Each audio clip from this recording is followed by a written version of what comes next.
Press.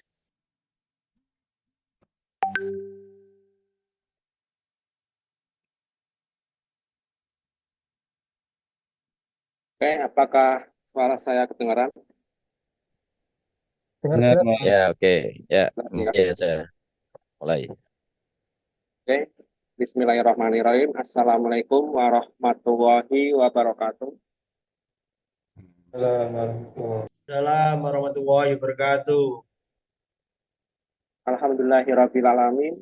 Wabihi nasta'in wa ala umuri dunya waddin. Wassalatu wassalamu ala asrafil anbiya'i wal mursalin. Sayyidina wa maulana Muhammadin wa ala alihi wa sahbihi ajma'in amma ba'du. Yang kami hormati, founder dari Gria Riset Indonesia, Bapak Maas Sobirin. Yang kami hormati, Ketua Gria Riset Indonesia, sahabat atau rekan Amriza Rois Ismail. Yang kami hormati, narasumber pada kegiatan penulisan pada pagi sampai siang hari ini, Bapak Dr. Hamidullah Ibda dari Inisnu Temanggung ya. Serta yang kami hormati para pegiat Gria Riset Indonesia dan juga para peserta yang kami banggakan. Pertama-tama marilah kita panjatkan puji syukur atas kehadirat Allah Subhanahu wa taala yang telah melimpahkan rahmat, rezeki dan hidayahnya sehingga kita bisa dipertemukan dalam suasana yang penuh hikmat ini ya, di dalam sebuah ruangan Zoom tanpa suatu halangan apapun. Yang kedua, tak lupa salawat dan salam kita junjungkan kepada baginda Nabi Muhammad SAW yang kita tunggu syafaatnya di yaumul qiyamah nanti. Tentu saja di sini kami sebagai pembawa acara akan memandu jalannya acara pada pagi hari ini. Yang pertama yaitu pembukaan, kemudian dilanjutkan dengan sambutan, kemudian langsung dilanjutkan pada acara inti. Dan terakhir yaitu nanti doa ya. Tentu saja untuk menyingkat waktu, mari kita buka acara pada pagi hari ini dengan bacaan surat Al-Fatihah. Diri ta'ala. Al-Fatihah.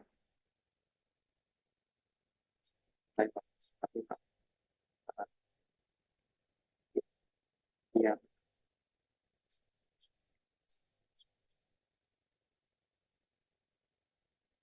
Terima kasih, semoga dengan bacaan surat Al-Fatihah, acara pada pagi hari ini bisa berlangsung lancar, berkah, dan manfaat. Selanjutnya yaitu sambutan yang akan disampaikan oleh Gria Riset Indonesia dalam hal ini Mbak Afifah ya, Mbak Afifah selaku dari Wakil Direktur Gria Riset Indonesia. Kepadanya kami persilakan. Baik, cek apakah suara saya terdengar? Dengar, Kak. Ya, baik. Terima kasih. Assalamualaikum warahmatullahi wabarakatuh. Alhamdulillahirabbil alamin. Allahumma sholli wa sallim ala sayyidina Muhammad wa ala ali sayyidina Muhammad. Amma ba'd. Yang terhormat Bapak Founder Gria Riset Indonesia, Pak Maas Sobirin. Yang kami hormati narasumber yang hari ini dua-duanya hadir semua ya. Ada Pak Hamidullah Ibda, selamat datang, selamat bergabung Bapak. Iya, Mbak. Dan salam kenal juga. Siap. Ada juga Mas Amriza Rois Ismail, selamat bergabung Mas Amriza. Ya, Dan yang saya hormati, ya, yang saya hormati rekan-rekan Gria Riset Indonesia, para aktivis Gria Riset Indonesia, dan panitia ya dalam yang sudah membantu kami dalam menyelenggarakan acara kelas akademi kepenulisan yang alhamdulillah hari ini adalah hari ketiga ya, hari ketiga lagi. Hari pertama tapi eh, kelas ketiga. Setelah dulu kami pernah menyelenggarakan juga. Dan tak lupa para peserta yang Masya Allah banyak ini ya partisipannya. Terima kasih atas atensi dan partisipasinya. Ya, saya tidak akan banyak bicara karena ini akan lebih seru nanti kalau langsung materi saja eh, didampingi oleh Pak Hamidullah Ibda ya. Saya hanya mengucapkan terima kasih dan berharap semoga agenda ini atau kegiatan ini ya penyusunan proposal skripsi atau tesis ini menjadi sarana bagi teman-teman nanti untuk bisa membuat teman-teman lebih mudah untuk mengerjakan skripsinya atau tesisnya ya dibantu oleh template-template yang nanti akan disampaikan atau akan dipaparkan oleh kedua materi yang luar biasa hari ini. Kemudian lagi-lagi saya ucapkan terima kasih kepada panitia dan pada para peserta ya yang sudah sangat antusias dalam mengikuti kegiatan pada pagi hari ini atau 2 hari ke depan juga ya. Besok masih ada materi satu lagi. Ya, itu saja mungkin dari saya. Sekian, semoga bermanfaat. Wassalamualaikum warahmatullahi wabarakatuh. Waalaikumsalam warahmatullahi wabarakatuh. Oke, terima kasih Mbak Afifah yang telah memberikan sambutan pada acara hari ini ya. Sebelum memasuki acara inti, demikian proses atau sesi pembukaan untuk kegiatan pada pagi hari ini. Mari kita tutup untuk prosesi pembukaan atau acara pembukaan pada pagi hari ini dengan bacaan hamdalah. Alhamdulillahirabbil alamin. Selanjutnya yang kita tunggu-tunggu yaitu acara inti yaitu kelas kepenulisan ya. Kelas penulisan pada pagi hari ini yang mana akan disampaikan oleh Bapak Dr. Hamidullah Ibda ya mengenai penyusunan proposal tesis atau skripsi dengan memanfaatkan teknologi yang sedang terkini yaitu AI ya. Namun sebelum itu saya akan perkenalkan dulu narasumber pada pagi hari ini ya. Karena ada ungkapan tak kenal maka tak sayang ya. Maka kita, peserta dan sebagainya harus kenal oleh dari pemateri.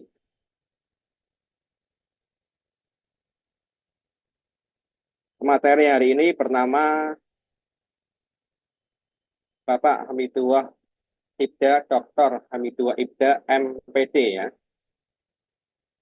Ini beliau lahir di Pati 17 Juni.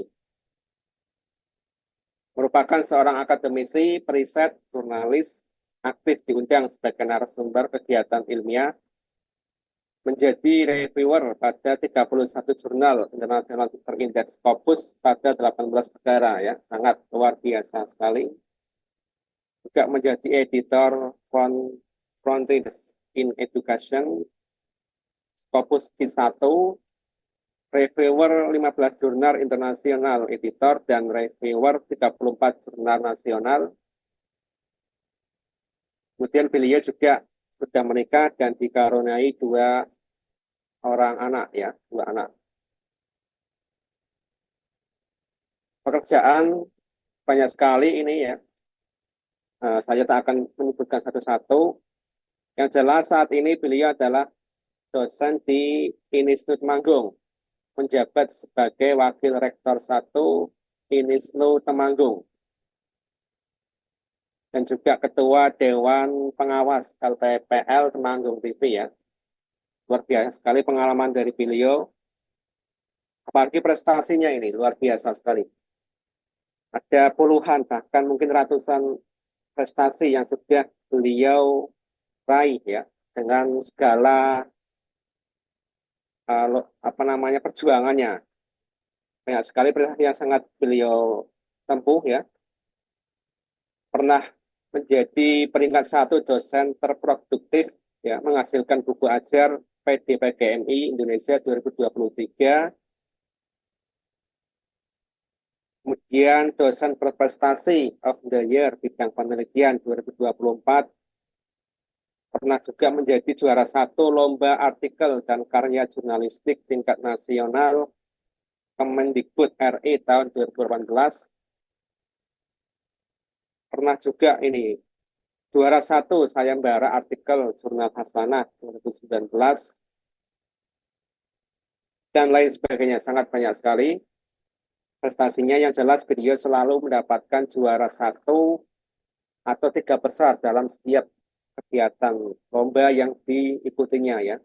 Dan rata-rata adalah di bidang kepenulisan. Ini sangat menarik dan cocok sekali narasumber pada pagi hari ini, nanti bisa disimak betul-betul oleh para peserta ya. Kemudian nomor HP beliau ini mungkin bisa dicatat bagi yang membutuhkan, yaitu 0856 267 4799. Email beliau ini ada 2, ada h.ibdaganteng@gmail.com dan h.ibdaganteng@inislu.ac.id. Alamat beliau sekarang ini di Jalan Menoreh Utara 12 Gang 2 nomor 2 Sampangan, Semarang, Jawa Tengah.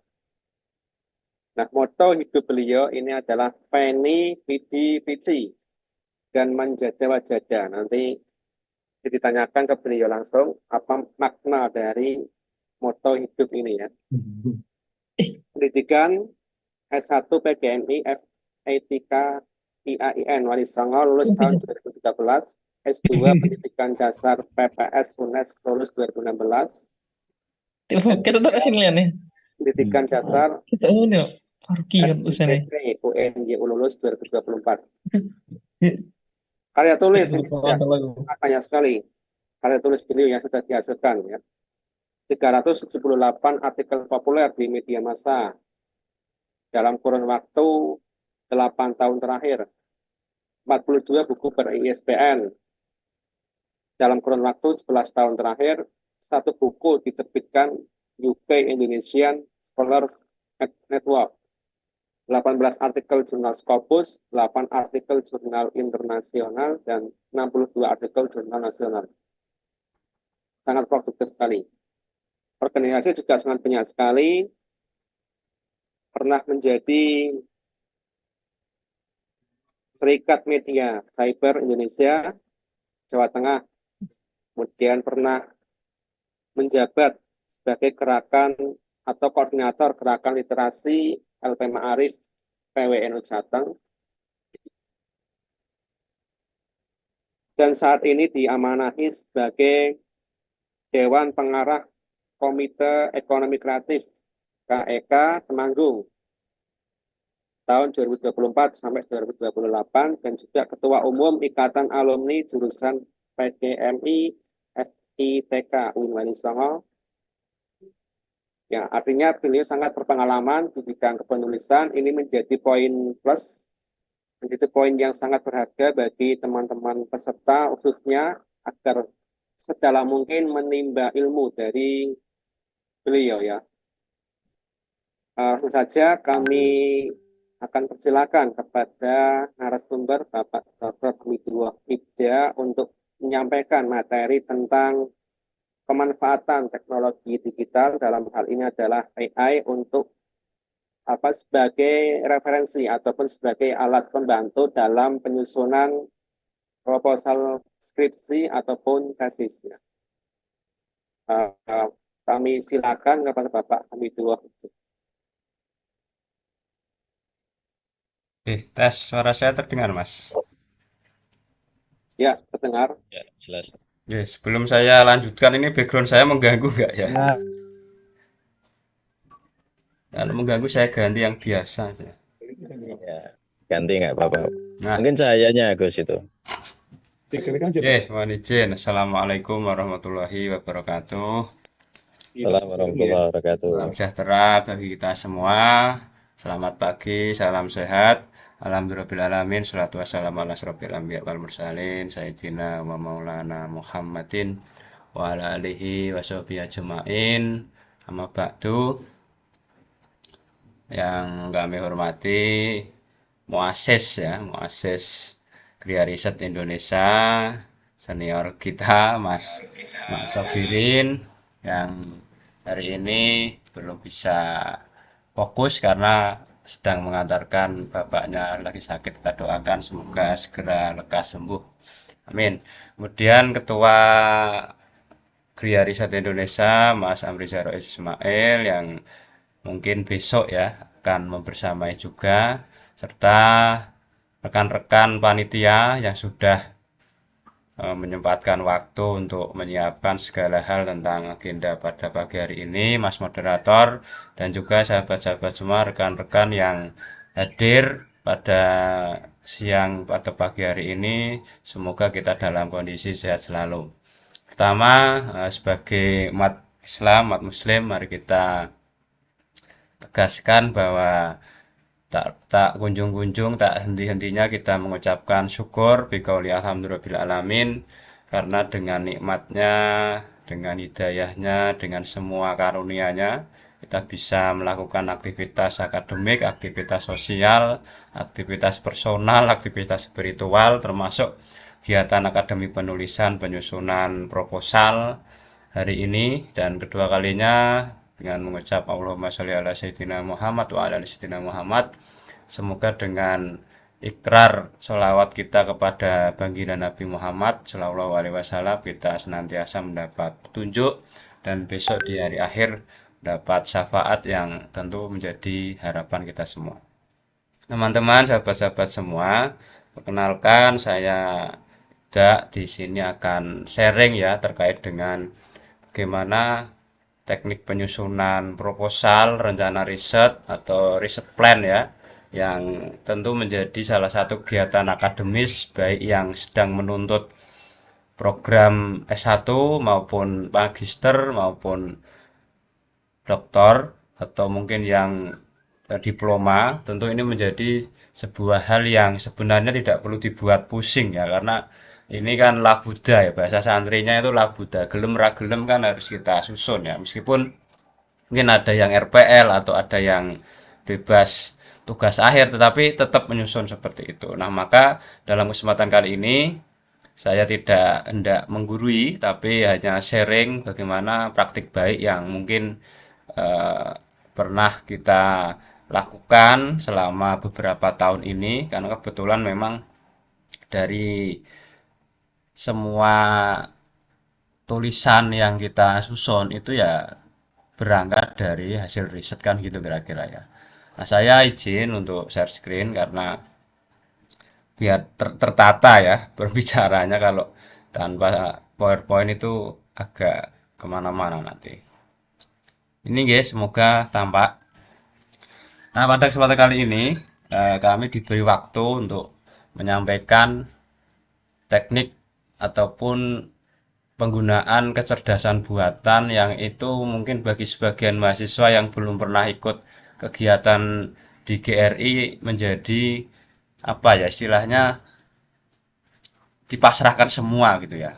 Maka judul saya itu hanya memaksimalkan asisten I4 atau AI for research ya, karena AI itu sangat banyak, baik itu untuk skripsi, tesis, mungkin bahkan juga disertasi seperti itu. Maka kita harus tegaskan, saya beri semacam disclaimer bahwa AI itu hanya sebatas alat, tools ataupun asisten ya, bukan sebuah robot, sebuah sistem, sebuah kecerdasan buatan yang bisa membuatkan proposal dengan sempurna. Jadi kita harus tegaskan di awal seperti itu. Nah, ini tadi sudah disinggung ya, tidak perlu saya bacakan. Ini beberapa jurnal kayaknya ada yang discontinue itu satu ya, karena mungkin di Turki itu banyak jurnal yang memang mudah discontinue ya. Jadi sebenarnya ini masih aktif hanya 30-an yang masih di Scopus seperti itu. Ini yang jurnal internasional. Kemudian ini di Scopus saya memang yang satu baru terbit Februari, belum ngindek ya kan, masih nunggu tanggal berapa, biasanya tanggal-tanggal akhir. Jadi masih 17 di sini, masih sebatas belajar ya, karena tentu banyak hal yang perlu ditingkatkan. Ini beberapa buku saya yang tadi disebutkan, ini hanya ya, semacam clipping ya. Saya ada beberapa yang belum punya bukunya. Nah, di kesempatan kali ini teman-teman sahabat-sahabat ada sekitar 12 dan ini 60 slide yang nanti saya mencoba langsung demo ya, demo bagaimana penggunaan AI seperti itu. Mulai dari konsep riset dan metode riset skripsi, tesis disertasi atau yang saya singkat STD ya, biar mudah ya. Kemudian desainnya bagaimana, mungkin olah datanya, tapi ini kan proposal belum sampai ke sana ya. Tapi perlu kita kenalkan. Kemudian I4 atau AI for Research ya. Jadi ini mungkin genre baru karena saya mencari di Google, di search engine atau yang lain ya, itu nggak ada. Belum ada. Adanya hanya AI ED ya, atau Artificial in Education ya. Jadi AI yang khusus di pendidikan. Nah, maka saya membuat istilah I4 ini ya. Kemudian format umum proposal riset STD, penentuan trennya, mungkin penentuan judul, bagaimana ringkasan, sari, eksekutif summary, dan abstrak. Kemudian penyusunan introduction-nya, nanti ada latar belakang, rumusan, tujuan, manfaat, dan seterusnya ya. Kemudian kajian pustaka atau kajian teori dengan I4, metode risetnya sampai reference. Mungkin juga ada kiat-kiat nanti di akhir.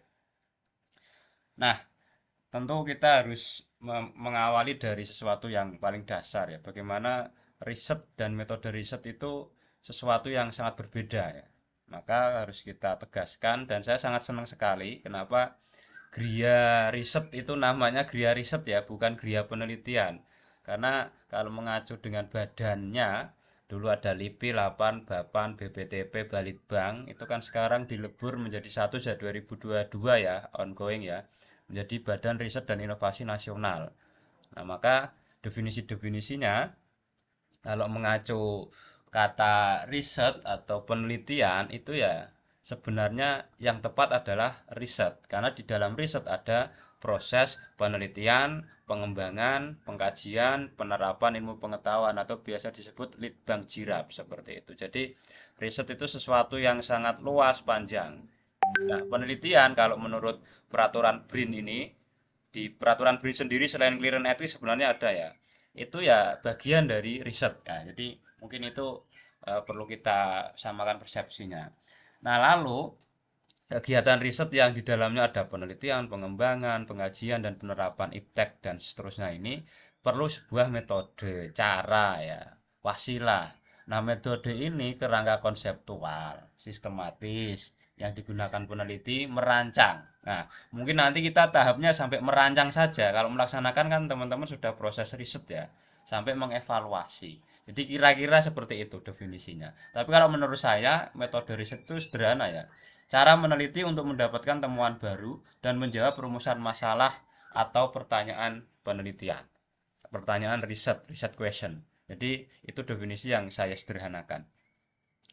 Oke, ini beberapa konsep metodologi yang teman-teman bisa terapkan di dalam sebuah penyusunan proposal STD, skripsi tesis disertasi. Metode riset dalam proposal STD ini menjadi jantungnya ya. Kalau kita menguasai metode, itu dipastikan 70-90% proposal Anda, riset Anda itu beres.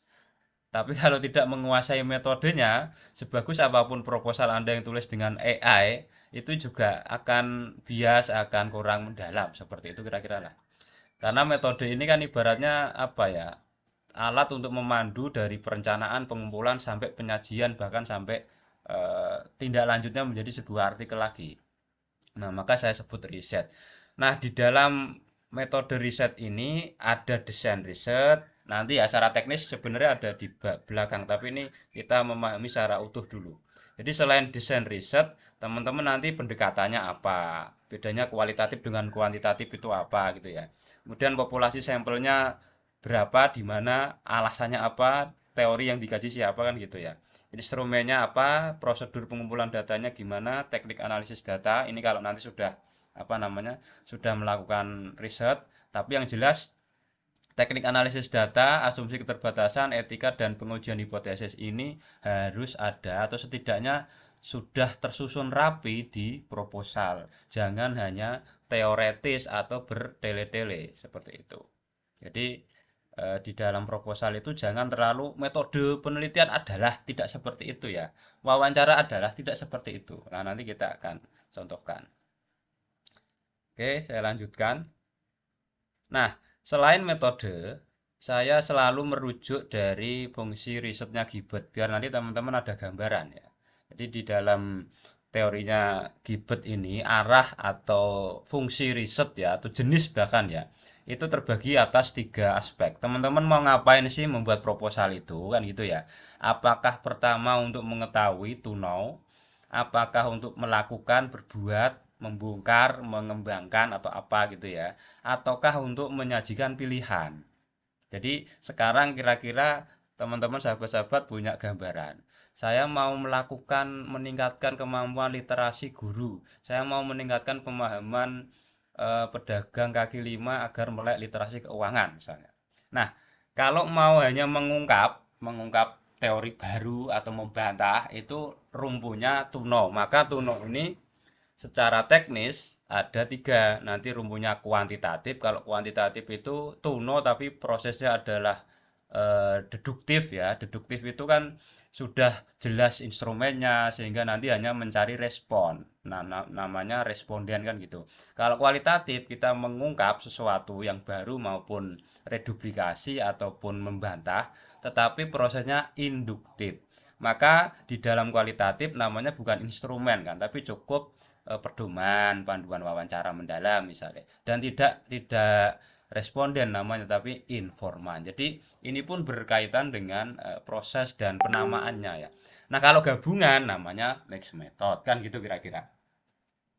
Kemudian kalau ingin berbuat, wah ini harus ditingkatkan ini karena kemampuan literasi keuangannya rendah ini para kasir di toko-toko modern misalnya. Nah, maka nanti kalau Anda sudah ingin melakukan treatment, meningkatkan, menurunkan, bahkan yang penting ada perbuatan atau treatment atau tindakan atau sebuah gerakan, itu namanya rumpun pertama action research. Action research pun nanti macam-macam ya.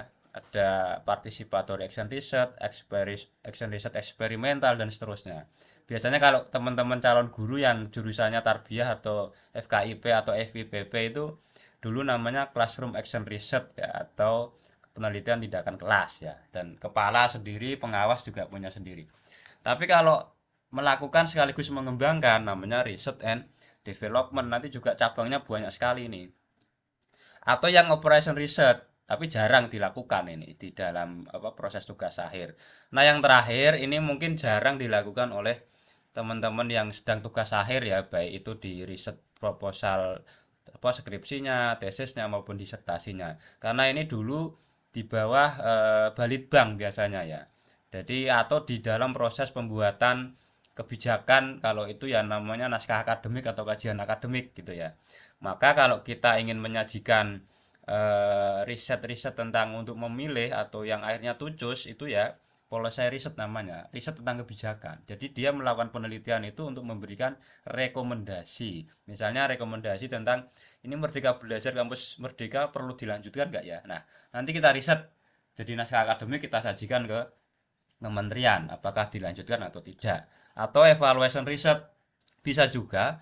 Jadi risetnya yang BKM dievaluasi, plus minusnya bagaimana, beban anggaran ini ada efisiensinya atau tidak misalnya ya, atau ada pemangkasan atau tidak yang sekarang lagi ramai itu, atau memang bagus tidak membebani negara tapi implikasi terhadap SDM luar biasa. Nah, maka perlu dilanjutkan. Jadi memberikan pilihan lah kira-kira. Jadi nanti ini pilihan ini tentu diserahkan kepada pemegang kebijakan, baik itu pemerintah eksekutif ya, nanti berupa perda biasanya, tapi kan lewatnya tetap legislatif ya, sampai apa namanya, prosesnya panjang itu pernah kami lakukan beberapa kali.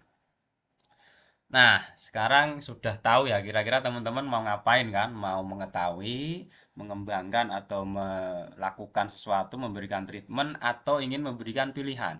Tapi kalau secara umum ya, secara umum di skripsi tesis disertasi biasanya hanya to know dan to do saja sih. Secara umum sih seperti itu ya.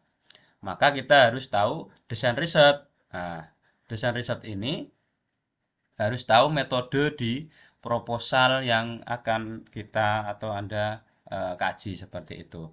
Nah, kalau secara umum ya mungkin ini beda pandangan atau beda buku atau beda referensi tidak apa-apa. Contoh desain riset dalam proposal ini tadi sudah kita sajikan ya dari desainnya sampai hipotesis seperti itu. Nah, kalau desain riset pertama teman-teman harus menentukan pendekatannya mau pakai apa tadi ya. Ada kualitatif, kuantitatif dan mix. Ini kan campuran. Itu namanya riset approach ya atau pendekatan penelitian. Pak, tapi ada yang menyebut kualitatif itu metode. Iya, enggak apa-apa karena mungkin referensinya beda. Tapi kalau setahu saya dalam beberapa buku ya yang saya kaji, ya paling paling umum biasanya Creswell ya. Tapi sebenarnya Creswell itu apapun ditulis ya. Itu kuantitatif. Nah, kuantitatif ini metodenya itu ada deskriptif kuantitatif. Jadi kuantitatif itu approach pendekatan, tapi metodenya itu deskriptif kuantitatif atau studi korelasi korelasional yang menurut person atau siapa, atau eksperimental uji coba. Pengaruh pelatihan gria riset terhadap kemampuan mahasiswa S1 dalam menyusun proposal. Nah, misalnya itu kan studi korelasi ya, kayak gitu. Kemudian ada kuasi eksperimental atau meta analisis. Nah, itu juga banyak sekali nanti turunannya. Nah, kemudian kualitatif. Kualitatif ini kan tadi ya polanya dia induktif, mencari tahu tetapi polanya dari lapangan. Maka yang namanya instrumen itu tidak ada. Yang ada hanya minimal pedoman. Kalau tugas saya setidaknya tetap ada ya pedoman wawancara mendalam, pedoman apa namanya observasi partisipan misalnya, pedoman studi dokumen atau pedoman FGD boleh kan gitu ya. Dia polanya induktif. Maka metode di kualitatif ini ada yang namanya etnografi, studi kasus misalnya, fenomenologi, grounded teori atau tren terkini itu grounded research, naturalistik atau content analysis dan seterusnya. Misalnya teman-teman milih studi kasus. Studi kasus kan metodenya, pendekatannya kualitatif. Tapi studi kasus menurut siapa? Itu kalau saya harus jelas. Apakah studi kasus menurut Robert Kain misalnya, ataukah menurut Creswell, atau yang paling familiar ya, itu kan Prof. Sugiono, Suharsi Miarikunto, atau Lexi Jimuleong misalnya ya. Atau paling nggak Creswell lah. Itu harus jelas. Karena studi kasus itu juga macam-macam nanti. Kalau misalnya menurut Robert Kain, studi kasus itu ada dua ya, studi kasus tunggal dan studi kasus jamak atau multi kasus. Nah, itu contoh studi kasus. Atau yang fenomenologi. Fenomenologi pun macam-macam. Ada yang fenomenologi tipenya siapa namanya Creswell atau siapa ya. Biasanya ini fenomenologi ini juga ada tipe ataupun model yang fenomenologi interpretatif atau fenomenologi yang evaluatif atau deskriptif, macam-macam.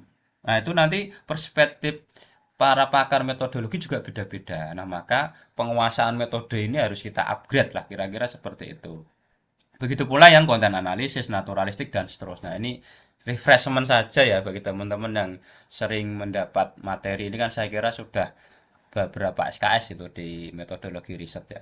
Ya, yang terakhir adalah campuran. Campuran ini saya hanya sekali ya melakukan riset, itu sequential explanatory atau apa namanya sequential explanatory itu lebih kepada penguasaan yang explanation sebenarnya ya. Tapi sebenarnya di kualitatif dan kuantitatif ketika di mix itu harus ada desain yang dirujuk dari satu pakar tertentu. Bukan berarti wah ini kan ada data kuantitatif ada kualitatifnya Pak. Berarti ini campuran.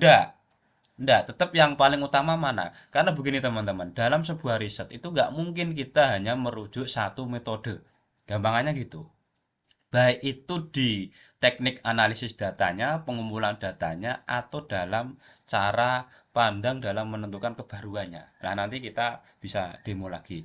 Atau sequential eksploratif, atau desain tertanam atau tidak seimbang, atau desain paralel konvergen. Ya, jadi nanti teman-teman bisa membayangkan ya bagaimana data itu dianalisis dengan dua cara yang berbeda, dengan banyak metode yang digunakan. Nah, kalau dari salah satu ini teman-teman gunakan, silakan dipilih. Tapi kalau di dalam tradisi penulisan di Indonesia, rumpun humaniora ya, social science ataupun FMIPA, mungkin sastra atau teknik itu biasanya sangat jarang menggunakan campuran ya. Ya tapi bergantung anulah kemampuan dan tantangan effortnya ya, karena nulis di proposal yang campuran itu agak susah juga sebenarnya. Nah, ini jenis metode riset ya. Ini banyak sekali, ini kan campuran ya, apakah kualitatif, kuantitatif, dan seterusnya, termasuk penelitian tindakan kelas, kalau pengawas ya penelitian tindakan kepengawasan misalnya, atau penelitian tindakan sekolah atau madrasah biasanya. Atau yang sekarang terbaru ini adalah saya melakukan sekali tapi belum saya jadikan artikel ya. Internet dan etnografi atau biasa disebut netnografi, karena ini metode baru menurut saya karena muncul sekira tahun 2015 dan saat pandemi kemarin memang baru rame-ramenya ya orang meneliti secara maya dunia internet digital seperti itu. Kemudian jenis data itu hanya dua, kuantitatif, kualitatif. Sumber data itu ya kalau nggak primer ya sekunder pastinya. Ini tambahan saja. Nah, sekarang olah data dan analisis data, riset, skripsi, tesis, disertasi, tapi ini kayaknya belum begitu penting karena teman-teman baru proses atau materi ini fokus di penyusunan proposal ya, nanti bisa kita lakukan ke depan. Pengelolaan data riset ini bisa editing data, coding data, dan nanti bisa menggunakan banyak tools ya. Analisis, interpretasi juga ini saya kira tidak perlu. Nah, sekarang AI4 dan tools untuk penulisan dan olah data. Jadi olah data saya merah karena nggak penting sebenarnya, belum kajiannya. Nah, ini beberapa AI4 dan tools, tapi nanti kita fokus mungkin hanya beberapa saja ya, karena nggak mungkin AI kita gunakan semua, budrek dewe nanti kan gitu kira-kira ya. Jadi kenapa saya tambah tools? Karena biar paham bahwa tidak semua aplikasi itu AI. Karena kemarin beberapa orang itu, oh ini AI loh, ini kan bukan AI. Sebelum dunia AI muncul itu sudah ada ini misalnya ya. Saya tidak menyebut merek tertentu. Nah, ini pertanyaan, renungan, atau bahkan mungkin teman-teman juga bisa diskusi ini ya, biar tidak saya terus ya ngomong ya. Seberapa penting sih AI dalam menyusun proposal skripsi, tesis, disertasi? Apakah penting banget, penting atau tidak penting kira-kira? Halo, suara saya terdengar ya? Penting tidak kira-kira ini? Penting, Bapak. Alasannya apa? Penting, Ada yang Pak. bisa ini enggak? Biar gampang. Biar gampang. Ada yang lain? Memudahkan untuk mendapatkan informasi secara cepat. Mendapatkan informasi secara cepat. Oke, yang lain. Gampang, memudahkan mendapat informasi secara fast track gitu ya. Apalagi kira-kira? That's all, hanya itu.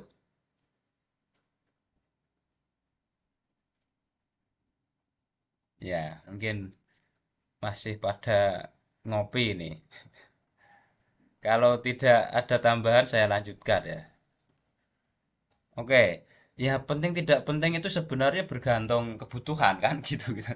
Ya, kepentingan apa kebutuhan ya sebenarnya tidak mendialogkan atau membuat hal itu menjadi kontradiksi, tidak.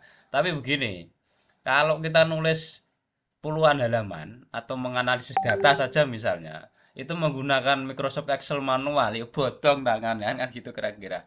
Tetapi kalau berbantuan aplikasi tools, atau sekarang muncul kecerdasan buatan, itu sangat membantu. Tapi AI itu ada etikanya. caranya. Jangan sampai apa yang kita lakukan justru menyalahi etika akademis, apalagi yang kita tulis ini kan proposal skripsi, tesis, disertasi yang tentu itu adalah produk ilmiah atau proposal kegiatan akademis yang itu menentukan lulus dan tidaknya teman-teman, sahabat-sahabat semua. Kan gitu kira-kira ya. Oke, nanti EE-nya di belakang. Nah, sekarang format umum tentu ini berbeda-beda ya. Ada yang disiplinnya pendidikan, pendidikan pun macam-macam, pendidikan agama Islam, pendidikan guru sekolah dasar, pendidikan biologi, pendidikan kimia, dan seterusnya. Tapi saya mencoba menyajikan secara umum format proposal riset ya, skripsi, tesis, disertasi. Tapi ini yang saya sajikan yang pertama ini adalah format umum proposal riset skripsi. Misalnya kualitatif, kira-kira isinya ya ini. Kira-kira loh ya. Mulai dari halaman awal, ada lembar persetujuan dan seterusnya. Kemudian bab 1 biasanya ada latar belakang, ada yang latar belakang masalah gitu ya. Ada rumusan masalah, tujuan penelitian, manfaat penelitian, ruang lingkupnya. Kemudian bab 2 kajian pustaka, ada yang landasan teori ya misalnya. Tapi saya lebih suka yang kajian pustaka atau di pedoman yang saya tulis di kampus pun ya kajian pustaka gitu ya. Ya revisinya itu. Karena kemarin kalau landasan itu kan tidak dikaji, hanya menjadi landasan gitu ya. Tapi sebenarnya bergantung isinya kok. Karena tapi kan judul mempengaruhi ya. Kemudian penelitian terdahulu, rangka berpikir atau alur pikir. Tapi biasanya nggak ada Pak, malah lebih bagus. Kalau skripsi kan nggak sampai seperti senjelimet tesis ya atau disertasi kan gitu. Kemudian ada metode atau metodologi karena berbeda ya. Kalau metodologi kan method and logos ya, ilmu tentang cara, metode, cara menggapai sesuatu, mencapai tujuan. Itu biasanya ada pendekatan jenis penelitian, lokasi dan subjek, teknik pengumpulan data, teknik analisis data, dan teknik atau keabsahan data karena ini kualitatif. Yang kuantitatif pun beda ya. Di sini ada hipotesis penelitian. Kalau kualitatif nggak perlu. Biasanya yang hipotesis itu kan yang penelitian tindakan, penelitian dan pengembangan atau kuantitatif. Biasanya itu. Tapi secara umum sama ya. Secara umum sama. Kemudian yang mix ini ya misalnya. Mix ini bisa mengacu banyak aspek juga ya misalnya. Nah, ini ada GPMJM misalnya kalau pengembangan. Kemudian yang R&D. Nah, kalau R&D juga secara umum lebih mengarah kepada pra pengembangan dan pasca pengembangan. Ini kira-kira. Tapi saya belum menyusun template yang Microsoft Word ya. Nanti kalau memang Mas siapa? Amri belum menyajikan nanti akan saya buatkan secara umum. Tapi secara umum kira-kira format umumnya ini. Nanti kita kupas satu persatu. Nah, lalu bagaimana kalau tesis? Sebenarnya apa Pak bedanya tesis, skripsi, tesis, disertasi?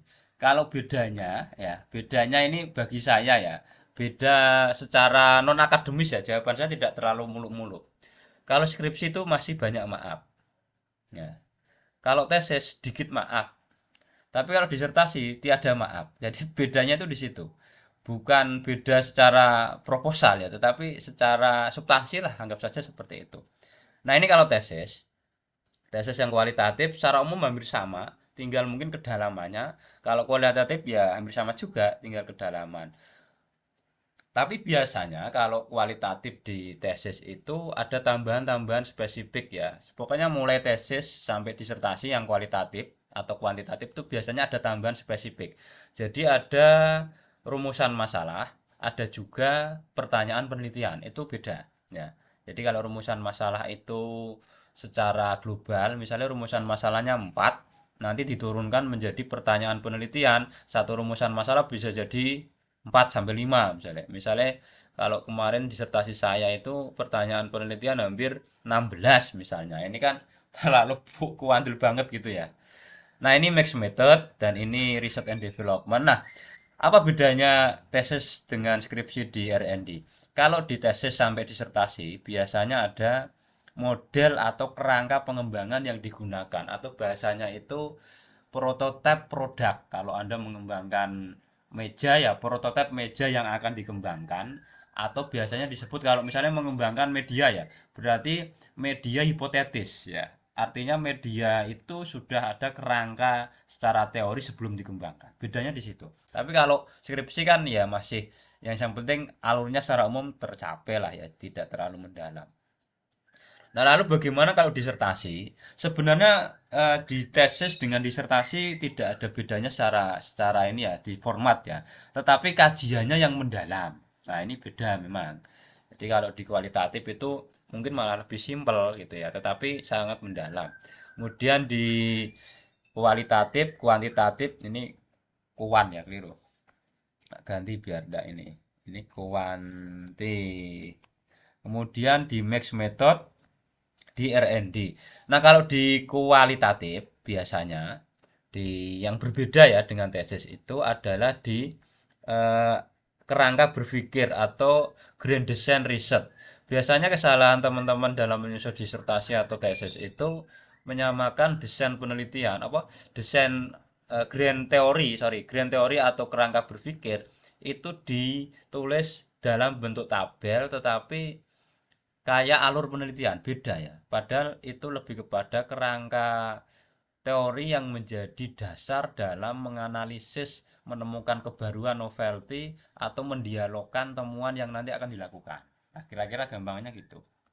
Oke, ini format umum, tentu tiap perguruan tinggi teman-teman berbeda, tetapi secara umum ya hampir sama lah ya, tidak ada bedanya yang menonjol ya. Kalau ada istilah lain mungkin kan bergantung pedoman akademik atau pedoman penulisan tugas akhir di masing-masing perguruan tinggi seperti itu. Oke, saya lanjutkan. Nah, sekarang sudah mulai agak teknis ini. Bagaimana penentuan tren riset proposal? Teman-teman kan sudah punya gambaran ya kalau sekarang sudah tugas akhir ya, atau paling tidak di prodi, jurusan, departemen masing-masing itu ada kurikulum mata kuliah atau biasa disebut dengan body of knowledge program studi yang itu menjadi profil lulusan masing-masing program studi. Kalau mau nulis di prodi teknik kimia ya kira-kira profil lulusan prodi jurusan atau departemen teknik kimia ya tentang calon misalnya kimiawan misalnya. Nah, itu nanti apa saja teman-teman lebih paham disiplin ilmunya.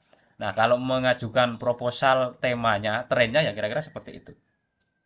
Tapi kalau saya merujuk dari beragam sumber ya, dari beberapa ketik di keyword di Google Scholar dan Scopus, kalau pendidikan yang tren kekinian hari ini itu ya tentang kecerdasan buatan. Nah, termasuk penggunaan AI yang nanti kita simulasi ya. Di tren pendidikan apapun ini ya, entah Anda pendidikan agama Islam, pendidikan Katolik ataupun manajemen pendidikan, kira-kira penggunaan AI ini sangat tren. Kemudian yang menjadi kebijakan menteri ini deep learning, ada machine learning, kemudian mindful learning, meaningful learning, dan joyful learning ya. Sebenarnya deep learning ini kan AI, machine learning, dan satunya apa ya? Ya itu ya, machine learning dan AI itu sebenarnya. Kemudian literasi digital dan media, pembelajaran STEM dan STEAM, pendidikan karakter, termasuk 7 kebiasaan anak Indonesia hebat ya, karena pendidikan programnya Menteri Mendikdasmen ini. Kalau yang rumpun agama pasti ada moderasi beragama, atau sekarang yang berkembang itu beragama maslahat kalau nggak salah ya, dan blended learning dan gamifikasi. Kalau rumpun ekonomi bisnis ya ini kira-kira ekonomi digital, UMKM, ekonomi syariah, dan seterusnya. Kalau teknologi dan data science itu big data, machine learning, AI juga ada.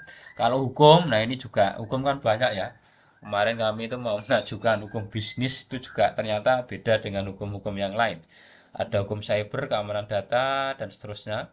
Kemudian psikologi kesehatan ada kesehatan mental pasca pandemi, neuroscience. Kalau biologi dan lingkungan ada bioteknologi, rekayasa genetika, dan seterusnya. Nah, ini tidak paham saya karena bukan disiplin ilmu saya, tetapi secara umum trennya itu seperti itu ya. Nanti teman-teman, oh kira-kira saya mau riset tentang ini di jurusan ini misalnya. Nah, kemudian bagaimana sih strategi penentuan tren riset atau topik tema ya? Nah, menurut saya yang pertama sesuaikan dengan tren riset global. Tren riset global tadi itu datanya dari Scopus tadi itu. Sesuaikan dengan paradigma keilmuan atau body of knowledge ya, BOK, prodi, jurusan atau departemen Anda. Pasti akan aman itu. sesuaikan dengan profil lulusan. Misalnya PGSD Pak, saya Pak, calon guru kelas SDMI misalnya. Nah, tentu terkait dengan bahasa Indonesia, matematika, IPA, IPS, PKN kalau PGSD. Tapi saya ini ya Pak, pendidikan IPS ya. Kira-kira ya IPS di jenjang apa, sekolah dasar, sekolah menengah atau sekolah menengah atas gitu ya.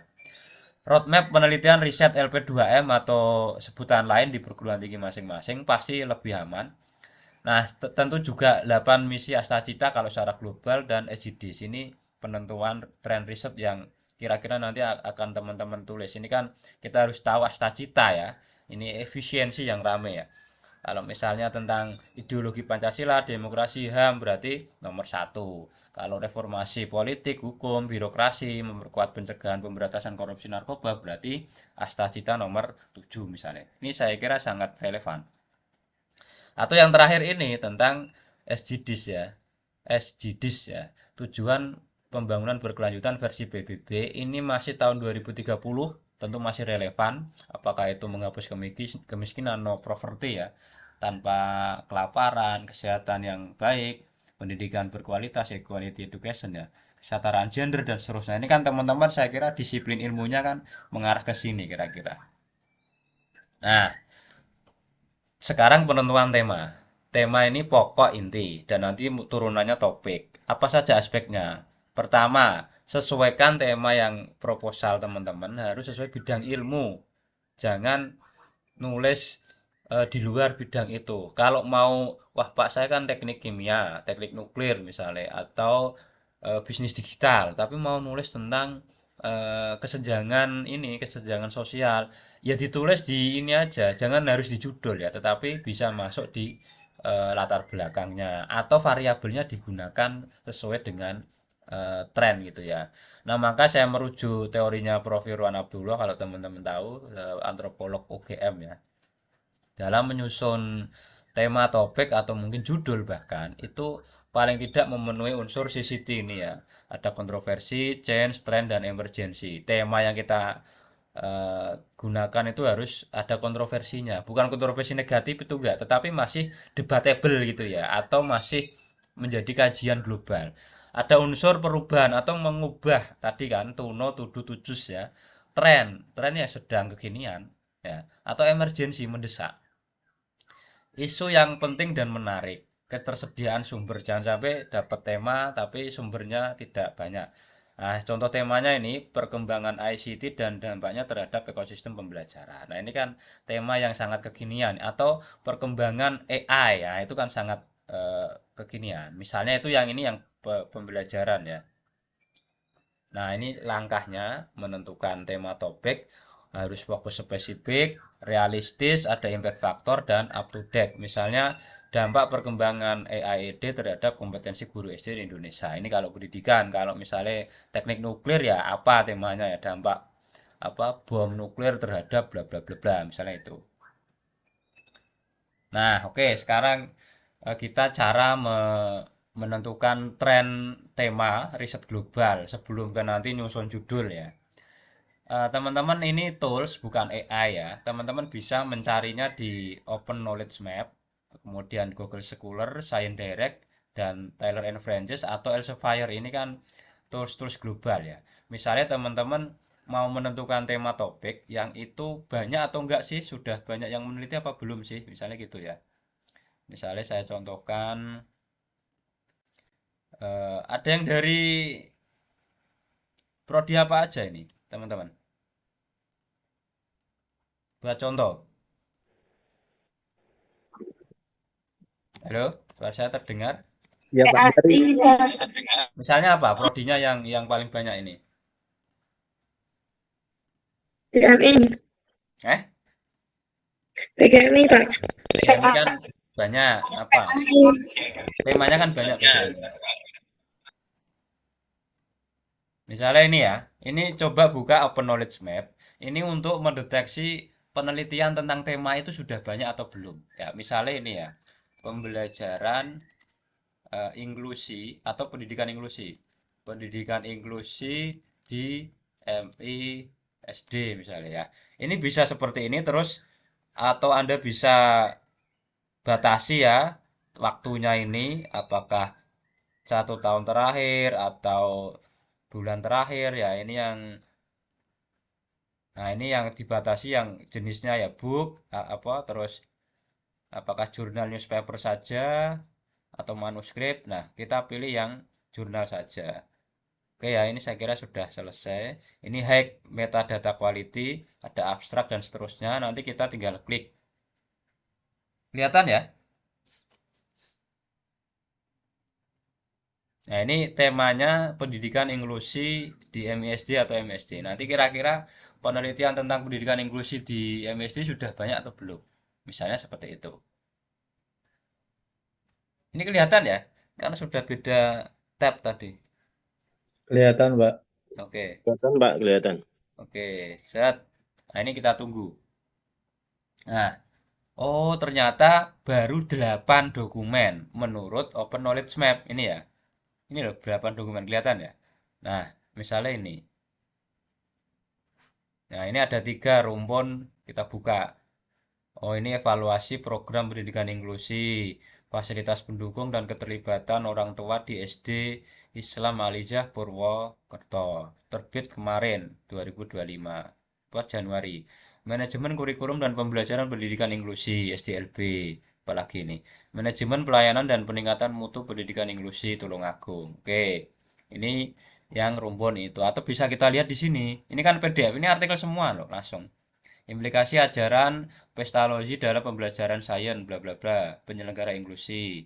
Nah, kira-kira baru 8 artikel atau hasil riset yang dipublikasikan. Artinya, tema pendidikan inklusi di mana SDMI masih jarang. Nanti kalau mau spesifik lagi juga bisa spesifik, tapi coba kita gunakan Google Scholar. Kalau ini sudah banyak pastinya ya. Kelihatan ya Google Scholar ya? Halo? Kelihatan, Pak. Oke, pendidikan sama ya kata kuncinya ya. Tadi kan satu sumber. Nah, kita klik. Oh, ternyata kapan saja ada 12.300 hasil. Nah, ini kan terlalu banyak, ya kan? Karena ini macam-macam, ada buku, ada makalah, ada buku berseri, artikel dan sebagainya. Maka kita batasi di rentang khusus ini. Nah, kita batasi ya sebut saja 3 tahun terakhir ya, berarti 2022 saja, 22 sampai 2025. Kita telusuri. Nah, sudah ada 5.220. Misalnya ini ya, manajemen pelayanan pendidikan inklusi di sekolah Tulungagung tadi sama, analisis bla bla bla. Nah, artinya oh ini malah buku saya ini, pendidikan inklusi berbasis gender equality, disability and social inclusion dan seterusnya. Nah, ini kalau di Google Scholar. Lalu bagaimana Pak di Elsevier misalnya? Atau Science Direct atau apa ya? Coba, berarti inklusif gitu ya. Inklusif, tulisannya B, Inclusive Education gini. In elementary school misalnya.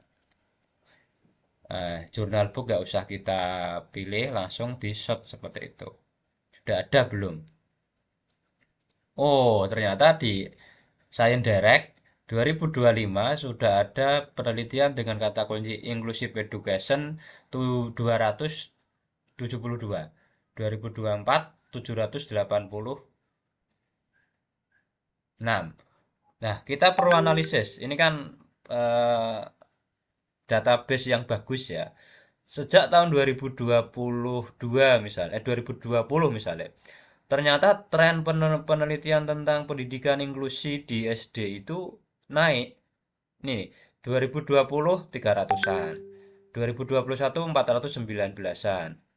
Sampai 2025 karena ini baru bulan Februari ya. Ini 2023 650, 2024 786. Kemungkinan di tahun 2025 akan naik lagi. Nah, jadi tren penelitian ini harus kita ternyata kayak gitu ya. Jadi gitu ya kira-kira ya. Ini salah satu contoh saja dalam mendeteksi tren penelitian yang akan kita lakukan seperti itu. Caranya teknisnya kira-kira begitu. Nanti bisa gunakan Taylor and Francis ataupun yang lain. Saya lanjutkan. Lalu bagaimana? Kemudian kan cara mencari tren riset sudah ketemu ya, baik lewat Open Knowledge Map, Google Scholar, Science Direct, dan lain-lain tadi. Nah, sekarang bagaimana menentukan judul skripsi, tesis, disertasi dengan AI4? Nah, teman-teman, saya tanya dulu, biasanya sering menggunakan AI apa? Yang paling banyak digunakan apa? ChatGPT Nah, itu yang paling terkenal di dunia dan akhirat ya memang ya. sama Perplexity, Pak. Perplexity, oke ya. Nah, kalau Gemini, Pak. jangan-jangan malah teman-teman lebih lebih canggih ini penentuannya. Apalagi kira-kira? Gemini AI. Gemini, apalagi? Kapilot. Apa? Copilot. Apalagi?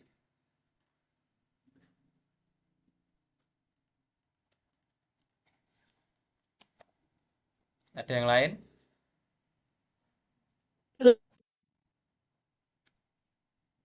Oh, Halo, apalagi? AI. Ya, ternyata sudah menggunakan semua ya. Tapi nanti kira-kira yang Anda gunakan itu sudah sesuai atau belum kira-kira? Saya ingin tahu. Oke, sebelum ke teknis, bagaimana sih penentuan judul skripsi, tesis, disertasi? Saya ingatkan sekali lagi bahwa AI itu adalah asisten, ya, asisten peneliti, asisten Anda, asisten penulisan, bukan tools yang bisa membuat 100%. Gampangnya gitu. Ini disclaimer-nya gitu ya. Karena jangan sampai nanti wah ini dosennya kita kita bahasannya kita akali aja lah. Ya kalau dosennya standar-standar ya nggak tahu, tapi mungkin kalau ketemu saya ya akan lebih jelas lagi nanti kan gitu ya. Nah, bagaimana strategi menentukan judul ya? Judul skripsi tesis disertasi dengan AI. Yang pertama menurut saya, pilih AI yang tepat. Kalau bisa free, akurat dan banyak fitur. Tapi biasanya apapun yang gratisan itu kan fiturnya kurang kurang ini ya, kurang bagus. Kalau kita nggak punya akun Pro ChatGPT Pro ya tentu nggak punya apa ya daya yang lebih bagus gitu ya. Nah yang kedua gunakan prompt instruksi yang jelas, rinci dan spesifik. Jangan jangan cukup buatkan latar belakang proposal yo ora jelas iku metune. Karena mereka kan sesuai prompt, petunjuk, instruksi ya istilahnya itu. Kemudian judul harus jelas, tidak ambigu atau langsung ke inti riset. Itu yang penting. Nah, ini strategi penentuannya. Nah, kemudian judul harus fokus, tidak terlalu luas dan juga tidak ya sempit, sederhana, teknis itu enggak. Tapi ya paling enggak ada apa namanya variabel independennya misalnya atau variabel bebasnya terikat itu harus jelas apalagi nanti jenengan milih kuantitatif misalnya gitu ya. Kemudian ada kebaruan dan orisinil. Kebaruan itu ya susah-susah ini kelas disertasi aja kalau ditanya novelty-nya apa jawabannya bulet-bulet biasanya kan apalagi yang hanya sekelas skripsi misalnya ya atau tesis itu ya sederhana saja yang penting lulus kan gitu kan. Kemudian relevan dengan bidang keilmuan prodi jurusan tadi sudah lah ya. Judul menggambarkan kajian teori yang kuat teruji dan muktabar, bahasa saya itu muktabar ya. Jangan sampai judul itu tidak ada kajian teorinya. Maksudnya misalnya apa ya? Misalnya judul disertasi saya itu sederhana. Guru sekolah dasar profesional dalam pembelajaran berbasis digital. Hanya itu. Oh, guru sekolah dasar profesional. Oh, itu kan sudah ada kajian teori tentang teacher profesional kan? Seperti itu. Atau pembelajaran berbasis digital itu juga teori. Artinya nanti variabel kata kunci yang ada di judul Anda, cari teorinya. Nah, ini kan harus tahu. Kemudian variabel di judul dapat diukur, berisi kata kunci dan mencerminkan metode riset. Iya, kalau baca judul itu langsung oh kira-kira ini kualitatif ini, gitu kan. Oh, ini mixed method ini, gitu loh. Oh, ini nganu apa? R&D ini. Jadi, ketika membaca judul itu sudah ketemu, ah kira-kira judulnya ini, apa metodenya ini. Biasanya saya gitu. Berisi kata kunci dan mencerminkan metode riset tadi ya. Dan mudah diteliti. dengan cuan yang dimiliki ya. Nek penelitiannya terlalu besar, ketika duit akeh ya mumet, apalagi ini hanya untuk penting lulus toh, gampangnya cepet lulus. Karena proposal yang baik itu proposal yang cepat selesai, tugas akhir yang baik itu yang selesai cepat. Nggak usah muluk-muluk, kecuali nanti kalau sudah lulus bebas itu mau neliti lebih dalam yang ada hibahnya. Kalau nggak ada dananya juga repot toh teman-teman ya. Nah, ini yang sudah saya pilih-pilih ya, yang sudah saya pilih-pilih dan tentu kami rekomendasi ya, tapi tidak semuanya Anda lakukan. Paling enggak satu dua saja kan, karena dari beragam merek HP kan hanya satu dua ya yang Anda pilih kan, gampangannya gitu. Begitu pula dengan i4 yang nanti kita lakukan. Ada ChatGPT, Gemini, DeepSeek ya yang baru, Connected Papers, Humata, Aruna ini malah tak coba beberapa waktu lalu ki malah chat WA ya, itu kayak Meta, nggak ada bedanya ini ya. Hepspill, Scriptsy, Popeye dan seterusnya. Atau bisa Ristrabbit ini juga direkomendasi ya. Ini nanti materinya dikirim tinggal klik ya. Ya, karena ini yang muncul. Ini kan sudah saya linkkan di semua linknya. Nah, terus langkah-langkah sekarang dalam menentukan judul ya. Contoh nanti kita demo ini. Pertama, Anda kan ini rata-rata semester berapa ini? Ada yang sudah nyusun proposal, teman-teman? Master akhir, Kak. Loh, semester berapa? 8. 8 itu Enam. tugas ujian. Nah, 8 semesternya, tapi progres tugas akhirnya gimana? Halo? Semester 1, Pak. Semester 1. Niat, Kak. Kok niat ya loh?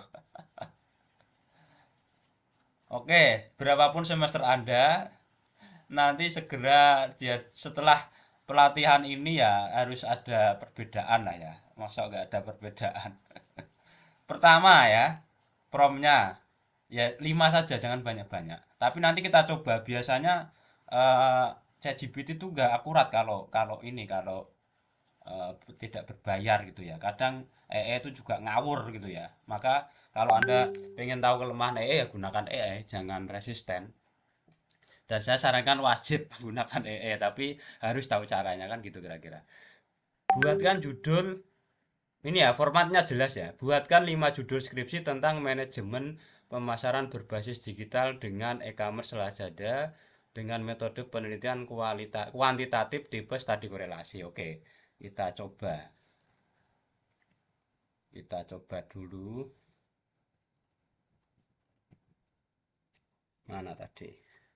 Kita copy ini ya. Ini saya buka yang paling terkenal di dunia dan akhirat tadi ya. ChatGPT. Oke. Ini saya copy dari apa tadi? Kalau teman-teman mau menggunakan prompt itu langsung kira-kira kan punya gambaran judul dulu. Di copy dan tulis jenis metodenya. Jadi lebih enak gitu ya. Nah, kita enter.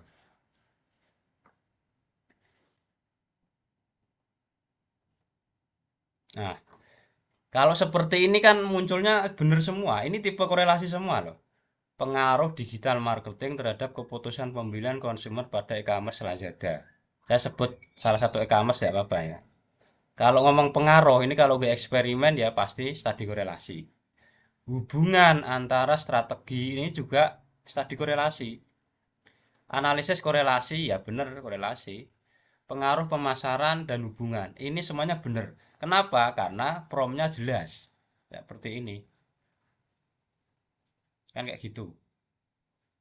Jadi inilah bedanya dengan prom ngawur. Coba kita buat lagi yang dengan prom ngawur ya. Misalnya buatkan 5 judul skripsi tentang manajemen pemasaran digital dengan Lazada. Nah, padahal Anda pinginnya misalnya kuantitatif tipe korelasi. Apakah nanti benar? Coba kita cek ya. Tapi biasanya kalau sudah seperti ini gelem. Nah, ini sudah kelihatan. Kalau Anda tidak tulis metodenya, maka muncul strategi pemasaran digital dalam meningkatkan. Nah, beda kan? Ini apa kira-kira? Nomor satu metodenya ini apa kira-kira? Ada yang tahu? Kira-kira metodenya kan jelas tidak kuantitatif ini. Karena di prompt tidak ada penjelasan secara tekstual metode pendekatan kuantitatif tipe studi korelasi. Ya kan? Ini yang pertama bisa jadi kualitatif fenomenologi ya. Bisa jadi ini penelitian tindakan karena ada dalam meningkatkan. Nah, pengaruh ini benar karena dia studi korelasi. Analisis efektivitas ini juga bisa kuantitatif, bisa kualitatif ini. Pengaruh ini kuantitatif. Strategi digital dalam meningkatkan ini juga bisa kualitatif atau penelitian tindakan. Nah, inilah pentingnya prompt yang pertama tadi bahwa harus jelas judul variabel pertama, kedua, dan juga jenis metodenya. Yang kedua apa tadi ya? Oke, sekarang langkah kedua. Dah, bisa ketemu ya. Jadi kalau memilih judul, langsung tentukan metodenya. Jangan sampai metode itu nggak muncul di prompt gitulah kira-kira. Karena kalau Anda nggak menentukan judul ya pasti jawabannya kan tadi salah-salah kan di ChatGPT itu sesuai prompt yang kita tulis ya. Langkah kedua, berikan 5 judul tesis yang berfokus pada keberlanjutan lingkungan dalam industri fashion berbasis digital yang dijual di Lazada. Nah, kata kunci utama keberlanjutan lingkungan dalam industri. Ini bisa jadi judul Anda atau variabelnya. Ya. Jadi yang pertama tadi adalah penentuan metodenya. Kemudian yang kedua kata kunci utama. Yang ketiga sebenarnya hampir sama dengan nomor satu, tapi bisa ditegaskan kualitatif tipe studi kasus. Nah, coba ya kita tentukan lagi ya. Ini kan di sini kan secara rinci ada. Bentar, saya share. Nah, sesuai prompt yang saya tulis di PPT kan begini ya bunyinya ya. Saya ingin menulis disertasi dengan pendekatan kualitatif tipe studi kasus tentang inovasi teknologi industri keuangan. Bisa berikan 5 ide judul, oke kita enter. Ini kalau lengkap ya. Ada penegasan judul dengan metode studi kasus misalnya. Nah, semuanya ada kata studi kasus. Ya kan? Di akhir ini titik 2 studi kasus, ini ya. Ini juga studi kasus. Ini juga studi kasus. Coba kita buat prompt yang tanpa ada studi kasus. Saya ingin menulis dengan pendekatan kualitatif tapi tidak ada tipenya. Nah, misalnya seperti ini. Nah, oke, kita klik tanpa ada kata studi kasus. Nah, ternyata jawabannya studi kasus semua. Kenapa? Karena sebelumnya sudah kita ngomongkan seperti inilah. Inilah plus minus ChatGPT seperti itu. Oke ya, udah paham ya. Kok kadang ada kadang enggak, Pak? Ya memang ya plus minusnya di situ. Saya coba beberapa kali. Oh iya, berarti dia algoritmanya memang sesuai pencarian sebelumnya. Oke. Nah, kemudian bisa langkah keempat, ini konteks spesifik, brand awareness pada e-commerce Lazada misalnya. Nah, ini yang langkah terakhir, sering saya gunakan misalnya. Jadi langkahnya, layaknya perempuan, kita puji dulu dia. Kita dudukkan dia itu siapa, meskipun dia itu kan sistem ya. Pakai sistem ya namanya robot ya. Dia kan merangkum dari internet, dari macam-macam ya, big data ya, seperti itu yang cloud sifatnya. Maka biasanya saya sering memuji dia dulu. Dudukkan posisi AI dan beri spesifikasi kepakaran biar nanti jawabannya itu spesifik. Misalnya gini, Anda adalah profesor bidang marketing digital. Jadi kita puji dulu dia. Padahal yo siapapun yang ngetik dia tetap AI kan, nggak mungkin profesor kan. Tapi seolah-olah kita kan chat-chatan gitu loh. Nah, nanti jawabannya akan berbeda dengan yang biasa-biasa saja. Nah, saya lanjutkan. Anda adalah profesor bidang marketing digital. Buatkan 10 judul tesis tentang pengaruh label ponsel Android terhadap daya jual pembeli di e-commerce dengan metode kuantitatif tipe korelasi. Nah, nanti jawabannya akan bagus itu daripada langsung Anda ketik buatkan judul lah, itu tentu beda. Oke ya, ini waktunya, wah ini waktunya nggak nyampe ya. Baru judul ya. Oke ya, saya tidak melanjutkan aja biar materinya selesai karena baru judul ini. Nanti bisa dicek aja, saya skimming aja. Biasanya ngisi itu berjam-jam saya. Tapi tidak apa-apa, nanti biar banyak dialog. Ini judul, saya lanjutkan. Bagaimana menyusun ringkasan. Jadi di proposal itu biasanya ada abstrak, biasanya ya, tetapi ada juga proposal tanpa abstrak atau sari bahasa lainnya atau executive summary. Biasanya proposal ini bukan proposal, tidak semua proposal riset sih sebenarnya, tapi beberapa kali saya di BRIN ada abstrak ya. Begitu pula kemarin di Litap Dimas juga ada ternyata. Nah, kalau abstrak itu intinya ini bukan abstrak hasil penelitian tapi abstrak proposal. Jadi ada masalah, tujuan riset, ada metode, temuan utama ini nggak perlu, rekomendasi nggak perlu, tidak lebih dari 20 kata, 200 kata perlu, bedakan kata dengan kata kunci. Ini unsur-unsur abstrak. Tetapi di dalam abstrak proposal tanpa nomor 4 dan nomor 5. Karena dia baru perencanaan. Bedakan dengan abstrak hasil. Ini kan saya tulis abstrak hasil ya.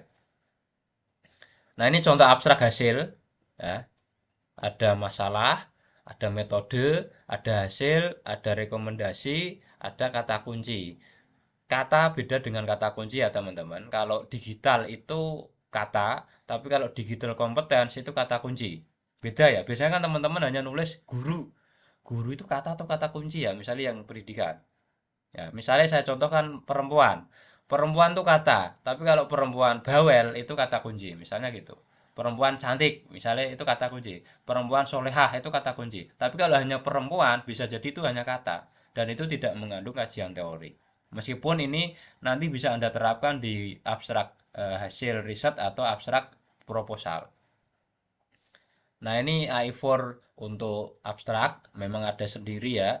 Yang saya rekomendasikan bisa ChatGPT yang umum, DeepSeek yang umum, atau Gemini, atau bisa pakai Summarise ini, ataupun ClassGIS ini juga beberapa kali saya gunakan, atau Redfall ya. Terus kata kuncinya apa? Ini ya, langsung seperti ini. Tulis masalah, tujuan, dan metode. Misalnya gini, bantu saya membuat abstrak proposal skripsi dengan masalah rendahnya bla bla bla bla. Jadi enak gitu ya, karena ada kata kunci masalah, tujuan, dan metode. Bisa Anda lengkapi lagi itu. Gunakan batasan kata, karena abstrak kan terbatas ya, maksimal 200 kata misalnya gitu ya. Meminta abstrak dalam versi berbeda. Buatkan 2 versi abstrak untuk tesis saya tentang kecerdasan buatan dalam pendidikan, satu versi bla bla bla, itu bisa.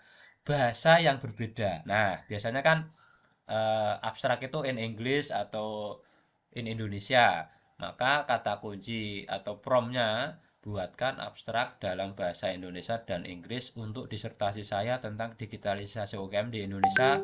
Berikut ringkasannya. Misalnya atau Anda menyantumkan simpulan tuh boleh. Jadi di copy terus Anda beri prompt pengawalan seperti ini. Nah, lalu bagaimana dengan penyusunan pendahuluan? Nah, pendahuluan ini banyak ya. Yang pertama ada latar belakang, rumusan masalah, identifikasi masalah, manfaat penelitian, tujuan riset, ruang lingkup, dan hipotesis jika ada untuk kuantitatif, untuk action research, dan untuk R&D biasanya. Secara umum ini ya, latar belakang itu berisi masalah empiris, masalah riset atau gap riset, kemudian ada masalah di lokasi riset, perlu studi awal kalau bisa, atau preliminary study, ringkasan dan simpulan di kalimat akhir gitu ya, atau paragraf akhir. Rumusan masalah tentu mengacu latar belakang, pernyataan atau pertanyaan riset ya. Jadi di rumusan masalah biasanya secara umum sih pertanyaan ya, bagaimanakah misalnya gitu ya. Kemudian identifikasi, ini rangkuman dari latar belakang. Jangan sampai identifikasi masalah berbeda dengan latar belakang. Kalau saya gampang biasanya. Latar belakang itu paragraf pertama intinya rendahnya kualitas manajerial guru di Indonesia. Maka di identifikasi masalah ya langsung rendahnya kualitas manajerial guru di Indonesia dengan skor sekian-sekian. Jadi identifikasi masalah jangan sampai ngalor ngidul dengan latar belakang masalah. Gampangannya gitu. Manfaat ini ada kontribusi teoretis, praktis maupun manfaat untuk sekolah, manfaat untuk peneliti, biasanya gitu ya. Tujuan ini sesuaikan dengan rumusan masalah.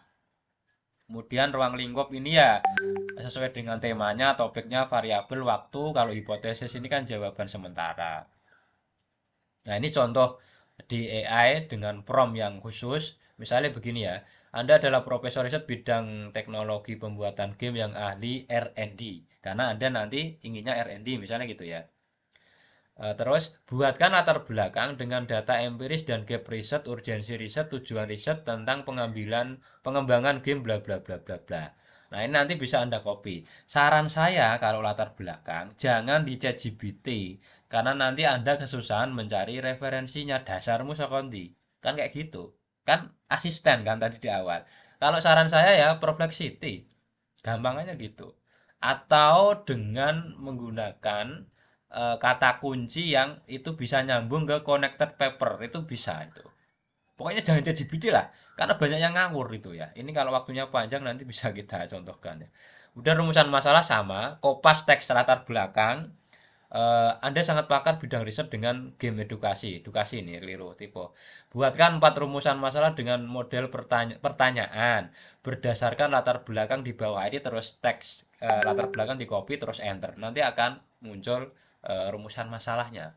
Tapi kalau Anda sudah paham ya nggak perlu AI, nggak masalah.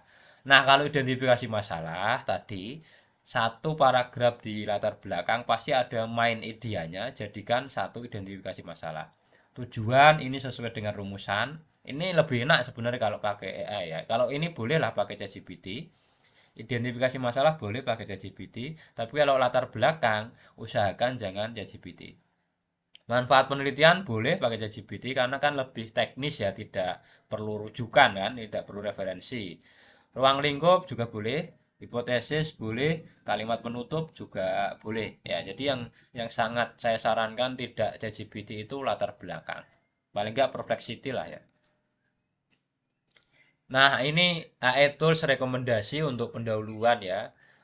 Bisa pakai ini ya, saya kemarin coba yang ini ya, Cloud ini ya sama Copilot, tapi Copilot kebanyakan lebih bagus di image ternyata ya.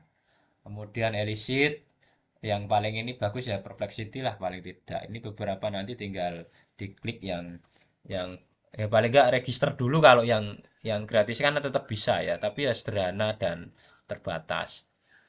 Nah, kemudian kajian teori ini dengan beberapa kajian teori ini berisi teori menjadi dasar. Kemudian kajian penelitian terdahulu ini tidak harus menggunakan AI, tapi bisa menggunakan tools Google Scholar, ScienceDirect, Elsevier, atau tadi ya Open Knowledge Map. Karena lebih langsung nyambung dengan referensi yang variabel penelitiannya langsung ketemu gitu ya. Kalau kerangka konseptual ini desain riset secara secara bagan gitu ya. Kalau ini saya belum pernah menggunakan AI, tapi yang lebih paham Anda sebenarnya. Tapi kalau bisa kita gunakan ChatGPT sebenarnya bisa menggunakan gambar, tapi harus pro kayaknya ya. Saya coba yang biasa susah itu kemarin. Nah, produk hipotetis atau hipotetik ya, ini biasanya R&D. Bisa juga Anda mencantumkan latar belakang dan mencobanya di ChatGPT ataupun Perplexity. Nah, ini yang kajian teori, bisa promptnya seperti ini. Tolong buatkan kajian teori, topiknya apa ya? Berdasarkan referensi akademik, sertakan teori utama yang mendukung, konsep-konsep kunci, dan pendapat para ahli. Berikan penjelasan yang sistematik dan relevan. Nah, setelah ini nanti bisa ketemu, kan teman-teman nggak ada referensinya. Kalau kajian teori kan wajib ada rujukan. Maka carilah referensi itu di yang lebih mudah di Perplexity, atau yang lebih populis ya di Google Scholar, ScienceDirect, atau Publish or Perish sebenarnya, bukan di AI. Jadi AI itu membantu untuk membuka apa ya, keran ide sebenarnya, bukan untuk menuliskan. Gitu ya kira-kira ya. Ini tak sekeming-sekeming, setidaknya bisa tersampaikan. Nah, ini EE dan tools rekomendasi. Saya rekomendasikan ya Publish or Perish, Elsevier, Taylor and Francis, Sign Direct ya. Yang EE kan hanya ChatGPT, DeepSeek, Gemini, dan Perplexity. Lainnya ini tools untuk membantu referensi ya. Nah, ini metode riset ya. Ada desain risetnya. Nah, kalau metode ini bisa pakai ChatGPT memang. Karena dia tidak menggunakan apa ya? Menggunakan, tidak terlalu banyak menggunakan referensi. Jadi buatkan bagian desain penelitian untuk proposal disertasi tentang judulnya ditulis dengan metode kualitatif tapi kurang rinci nih, kualitatif tipe ini. Tentukan jenis penelitian yang sesuai, alasan pemilihannya serta bagaimana penelitian ini akan dilaksanakan. Jadi teman-teman kalau menulis penentuan desain penelitian dalam konteks pendekatan, jenis penelitian dan modelnya jangan berupa definisi. Tapi ini ya, tentukan jenis penelitian. Misalnya begini ya, jenis penelitian ini ada apa? Pendekatan penelitian ini adalah kualitatif dengan jenis studi kasus. Studi kasus yang dirujuk mengacu model Robert Kayin, yaitu desain kasus tunggal. Alasan pemilihan karena bla bla bla bla bla bla. Terus penelitian ini akan dilakukan dengan bla bla. Jadi jangan menulis metode itu terlalu konseptual. Jadi kalau Anda seringnya kan teman-teman ya mahasiswa saya itu biasanya kualitatif adalah penelitian yang bla bla bla, bukan seperti itu. Tetapi ini alasan pemilihannya apa? Ya. Penelitian ini dilaksanakan karena relevan dengan masalah yang akan dikaji dan bla bla bla bla bla. Terus bagaimana penelitian dilakukan? Nanti mengumpulkan data dengan bla bla bla. Jadi usahakan yang teknis, jangan terlalu bertele-tele teori di metode itu. Populasi sampel ya ini ada alasan lah tentu ya. Siapa ya subjeknya, penelitiannya bagaimana, alasan dipilihnya apa misalnya. Variabelnya dijelaskan juga, instrumennya juga bisa digunakan. Jadi kalau bisa, instrumen itu jangan wawancara, observasi, dokumentasi. Itu bagi saya tidak tepat ya. Ya bukan bagi saya, tetapi wawancara tipe apa? Apakah wawancara mendalam, wawancara terstruktur, wawancara tidak terstruktur atau apa, atau semi terstruktur. Kalau kualitatif biasanya kan wawancara mendalam, depth interview. Kalau kuantitatif kok pakainya wawancara tidak terstruktur atau wawancara mendalam, sebenarnya tidak tepat. Apalagi di dalam kuantitatif itu kan sebenarnya lebih mengarah kepada proses deduktif. Dia pakai instrumen kan. Maka yang tepat wawancaranya terstruktur, yang itu diturunkan dari instrumen penelitian, yang itu diturunkan dari indikator di variabel. Gampangnya gitu.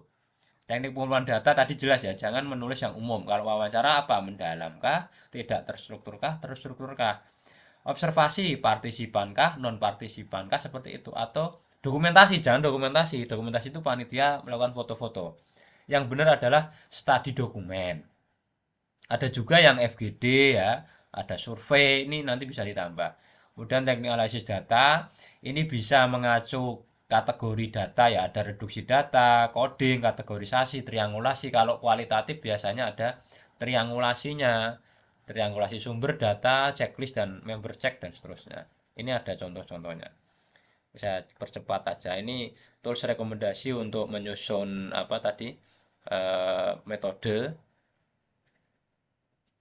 Nah, ini referensi, ini bukan AI ya. Pahami gaya selingkung, APA, Chicago, Turabian, IEEE atau MLA ya. Jangan gunakan manual. Semoga aja teman-teman sudah punya minimal Mendeley atau Zotero dan seterusnya ya. Sudah punya semua ya. Ya setelah ini harus install, masa nggak punya. Nanti ada tutorial, di bawah ada video yang bisa diklik nanti.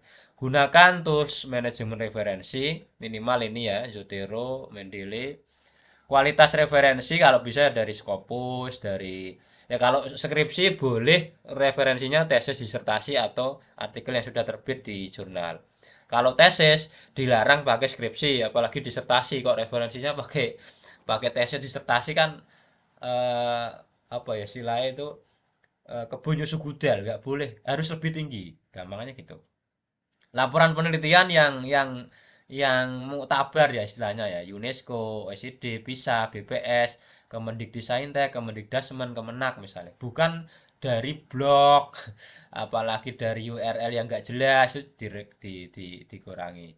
Kemudian redaksinya, teknisnya, jangan gunakan blog medsos, ditulis pakar dan tidak jurnal discontinue predator. Lengkapi URL setiap input di Mendeley itu. Ya, kalau bisa Mendeley-nya setiap artikel ada DOI-nya atau paling minimal OJS-nya lah, ya URL OJS. Nah, ini sebelum kita akhiri ya, kelemahan dong. Kelemahan dalam kelemahan dan kesalahan dalam menulis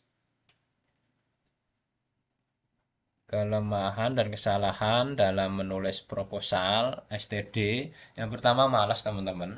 Ini juga malas apapun ya, malas baca, malas tanya, malas diskusi, malas ikut pelatihan. Maka saya apresiasi nih teman-teman yang berkenan ikut ya, meskipun sambil jalan-jalan, sambil ngopi, sambil ngomong adik, itu tidak apa-apa. Yang penting ya ikut kegiatan-kegiatan positif seperti ini. Malas cari referensi, malas mikir ya, malas bimbingan, ini jangan sampai terjadi. Kemudian memelihara malas ini juga dosa juga ini ya. Malas menjadi ya karena faktor personal, lingkungan, tidak ada motivator dan target hidup ya, lulus lah paling enggak. Tak mau baca pedoman. Nah, ini penting. Sebagus apapun AI, tapi harus sesuai pedoman penelitian dan arah pembimbing, promotor kalau S3 ya. Karena itu kunci. Pedoman itu kunci kitab suci menulis proposal, skripsi, tesis, disertasi. Jangan sampai Anda nulis, jangan-jangan belum punya buku pedoman di kampusnya masing-masing, kan repot. Revisinya lama, habis bimbingan bab 1 tolong dino, tolong minggu, tolong tahun nggak balik, ini juga ini yang terakhir penting ya, PDFF SSTR ini jangan sampai terjadi ya, plagiasi, duplikasi, fabrikasi, dan falsifikasi tipe ini, atau seleb citasi berlebihan dan tanpa referensi. AI tanpa referensi itu juga berbahaya ya, apalagi kalau dosennya minta file nanti dicek pakai AI detektor khusus, wah Anda ketahuan kan repot. Konflik pembimbing kalau bisa dihindari ya, ya apapun karena kita butuh ya, kita pokoknya sedikit dawuh aja, jangan sampai terlalu ngeyel. Kalau pengen cepet lulus ACC ya manut pembimbing aja, asalkan kebaikan ya, asalkan jelas gitu ya. Nah, ini strategi menulis proposal, utamakan kebaruan, pilih AI4 yang tepat ya. Kemudian AI4 hanya alat, hanya tools, dia hanya asisten, bukan tools yang bisa mengerjakan semua. Ada banyak AI tapi males-malesan ya sama saja kan gitu ya. Yang paling penting adalah AI itu hanya for drafting. Ya, ingat, apapun ya. AI itu hanya untuk membantu membuat draft, bukan finalisasi proposal, riset, skripsi, tesis, disertasi. Nah, itu kata kuncinya di situ. Hindari dosa akademik tadi, istiqomah, BR, baca review, dan proses diendapkan. Apalagi hanya cepat saji pakai AI, ini kan repot. Dan yang paling penting adalah konsultasi dengan promotor dan atau pembimbing. Nah, saya kira ini kiat-kiatnya. Kita menulis itu nggak bisa alah kowe Pak, kita ada AI seminggu jadi, 2 hari jadi, nggak bakal bisa jadi. Menulis itu tradisi. Kalau bisa 1 hari 1 paragraf, 1 hari 1 halaman, apalagi ada AI, gampang ya. Yang penting referensinya ini. Karena jangan terbiasa sistem kebut semalam. Apa yang sering saya lakukan dulu-dulu jangan Anda lakukan zaman sekarang. Ya, intinya gitu. Alah Pak, seminggu selesai. Nggak bisa, nulis itu tradisi ya. Nah, yang paling penting teorinya adalah ATM plus dan 4N. Anut, tiru, modifikasi. Plusnya apa? Ya, buat baru. Ini ATM plus ya. Kalau teorinya Ki Hajar Dewantara, 4N ini ya. Niteni, niroke, nambahi, nemoke. Ini sebenarnya teori untuk menemukan kebaruan novelty sebenarnya. Nah, ada bantuan ICT ya, aplikasi dan AI4, praktikan, dan yang paling penting adalah al-istiqomah. Karena afdalu min alfu karumah katanya gitu ya. Oke, saya kira itu ini teori yang saya kembangkan ya. Saya punya teori dari apik ya. Ini sudah saya diseminasi di beberapa tempat. Ada data, dialog, analyze, purpose, dan conclusion. Saya singkat jadi apik. Sebenarnya saya judul bukunya ini untuk penulisan artikel tapi belum jadi ya, kesibukan. Nanti diterapkan seperti ini ya di artikel sebenarnya. Tapi kalau di proposal juga bisa ya seperti itu. Nah, ini beberapa referensi yang bisa Anda klik, nanti bisa memudahkan. Dan terima kasih, saya kira waktunya terlalu molor, Mas Moderator, tapi nggak apa-apa. Yang penting bisa tersampaikan. Demikian, kurang lebihnya mohon maaf, mungkin ada kekurangan, kesalahan, miss ya, tapi bisa kita lanjutkan dengan sesi diskusi. Matur nuwun. Oke, disampaikan terima kasih pada Bapak Ida, Ibu Ida yang sudah memberikan materi dengan sangat jelas ya dan sangat padat sekali tadi. Diawali tadi dari konsep dasar riset atau konsep dasar melakukan penelitian, kemudian konsep dasar atau sistematika penulisan proposal atau disertasi atau tesis ya, SPT tadi disingkat, sampai kepada tadi penyampaian materi mengenai penggunaan AI atau teknologi dalam proses penyusunan skripsi gitu ya. Bahwa tadi disampaikan AI adalah sebagai asisten atau alat pembantu kita, bukan jadi rujukan utama ya. Sampai tadi dibahas juga mengenai situs-situs atau web bisa digunakan atau dipakai dalam proses selanjutnya yaitu tanya jawab ini ya. Kami akan silakan 3 orang terlebih dahulu atau 3 peserta terlebih dahulu memberikan pertanyaan di 3 penelitian dulu. Bisa angkat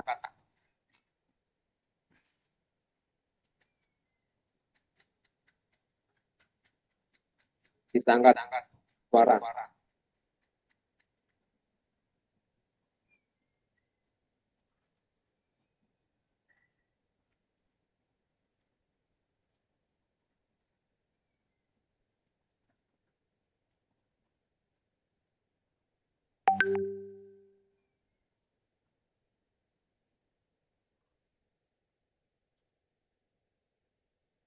Monggo para peserta setuju atau apa?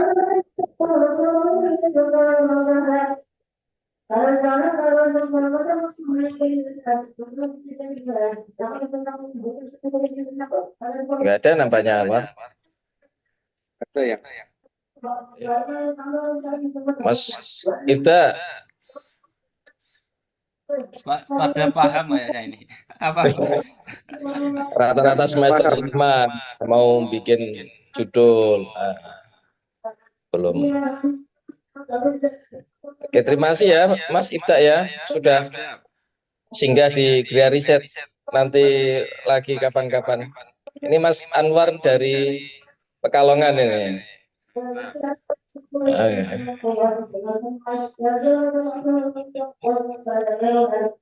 Kita tanyakan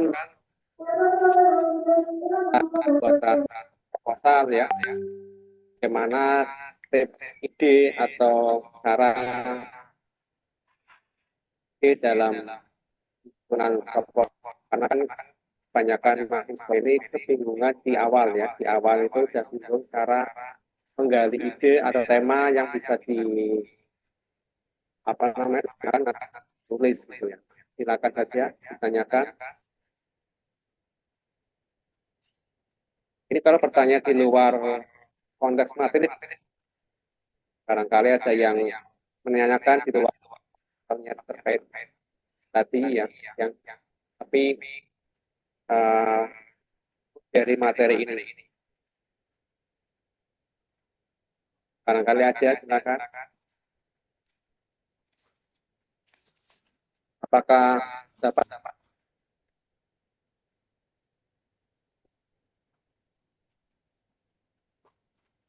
Atau kalau bisa ini aja, itu aja ya. Mas Anwar mau tanya ini Mas. Siapa ini?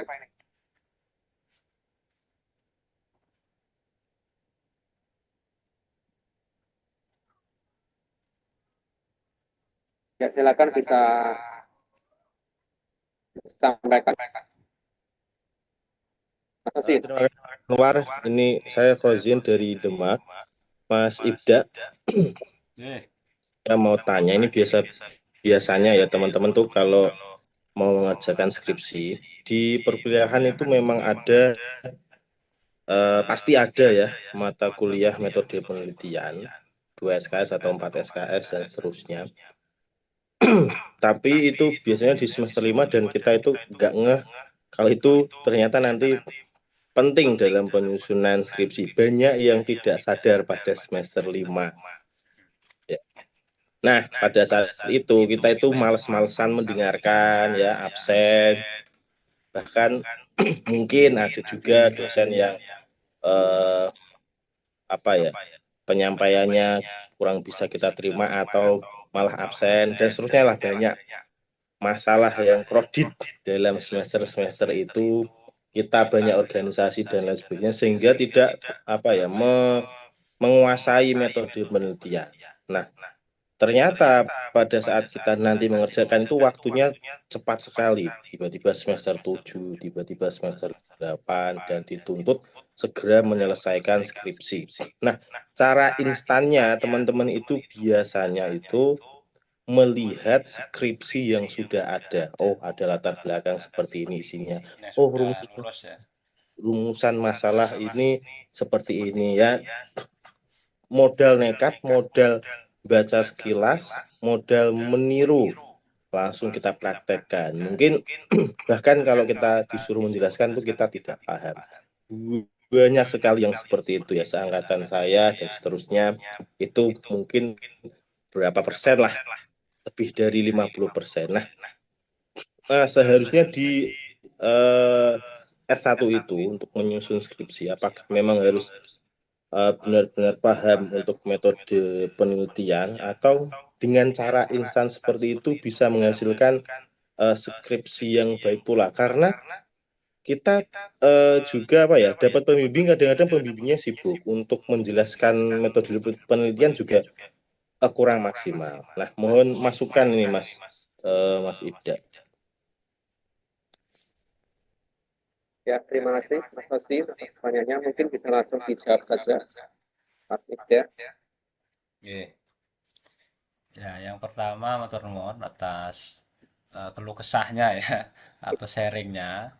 Tapi intinya begini bahwa mata kuliah metode atau metodologi atau metode riset atau sebutan lain di masing-masing kampus itu kan paling tidak memberikan dasar teoretis ya, bagaimana mahasiswa jenjang sarjana, pasca sarjana, magister dan doktoral untuk mendalami metode penelitian secara konsep. Nah, biasanya secara umum tidak menyalahkan satu dua kampus ya. Metode ini hanya dilakukan secara teoretis. Jadi hanya menjelaskan definisi-definisi tok gitu loh. Tidak, mahasiswa tidak dibawa ke langsung praktik ke ruang-ruang konkret. Gampangnya gitu. Bahkan mungkin secara kegiatan meneliti saya temui ya, pemegang mata kuliah, pengampu mata kuliah metode riset ini nggak pernah melakukan riset. Nah, ini juga bahaya juga. Nah, ini kritik juga terhadap pengelolaan pendidikan ya. Artinya memang harusnya tidak harus sih jurusan metode PEP itu udah harus, tapi paling nggak orang yang expert dan sering melakukan. Kalau sering melakukan kan saya kira secara praktik itu nggak ngawang-ngawang. Itu yang pertama dari sisi itu. Yang kedua, di setelah metode ini kan biasanya langsung proposal ya. Proposal itu masuk mata kuliah kayaknya ya. Iya kan? Nah, apakah harus menguasai semua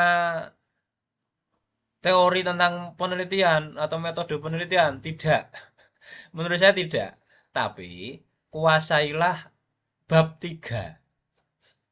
Itu ya, kunci jawaban saya itu. Kuasailah bab 3. Apa isinya? Ya tadi, ada pendekatan dan jenis penelitian, populasi sampel, apalagi tadi, teknik pengumpulan data atau instrumen pengumpulan data, teknik penyajian dan analisis data, dan seterusnya. Dikuasai itu aja.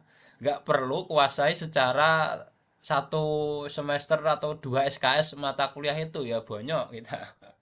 Gampangannya gitu. Jadi sesuai kebutuhan aja. Artinya yang penting kita paham dengan jenis penelitiannya apa, pendekatan penelitiannya, tipe-tipenya apa kan gitu. Misalnya jenis tadi saya share aja ya biar ada ini ya.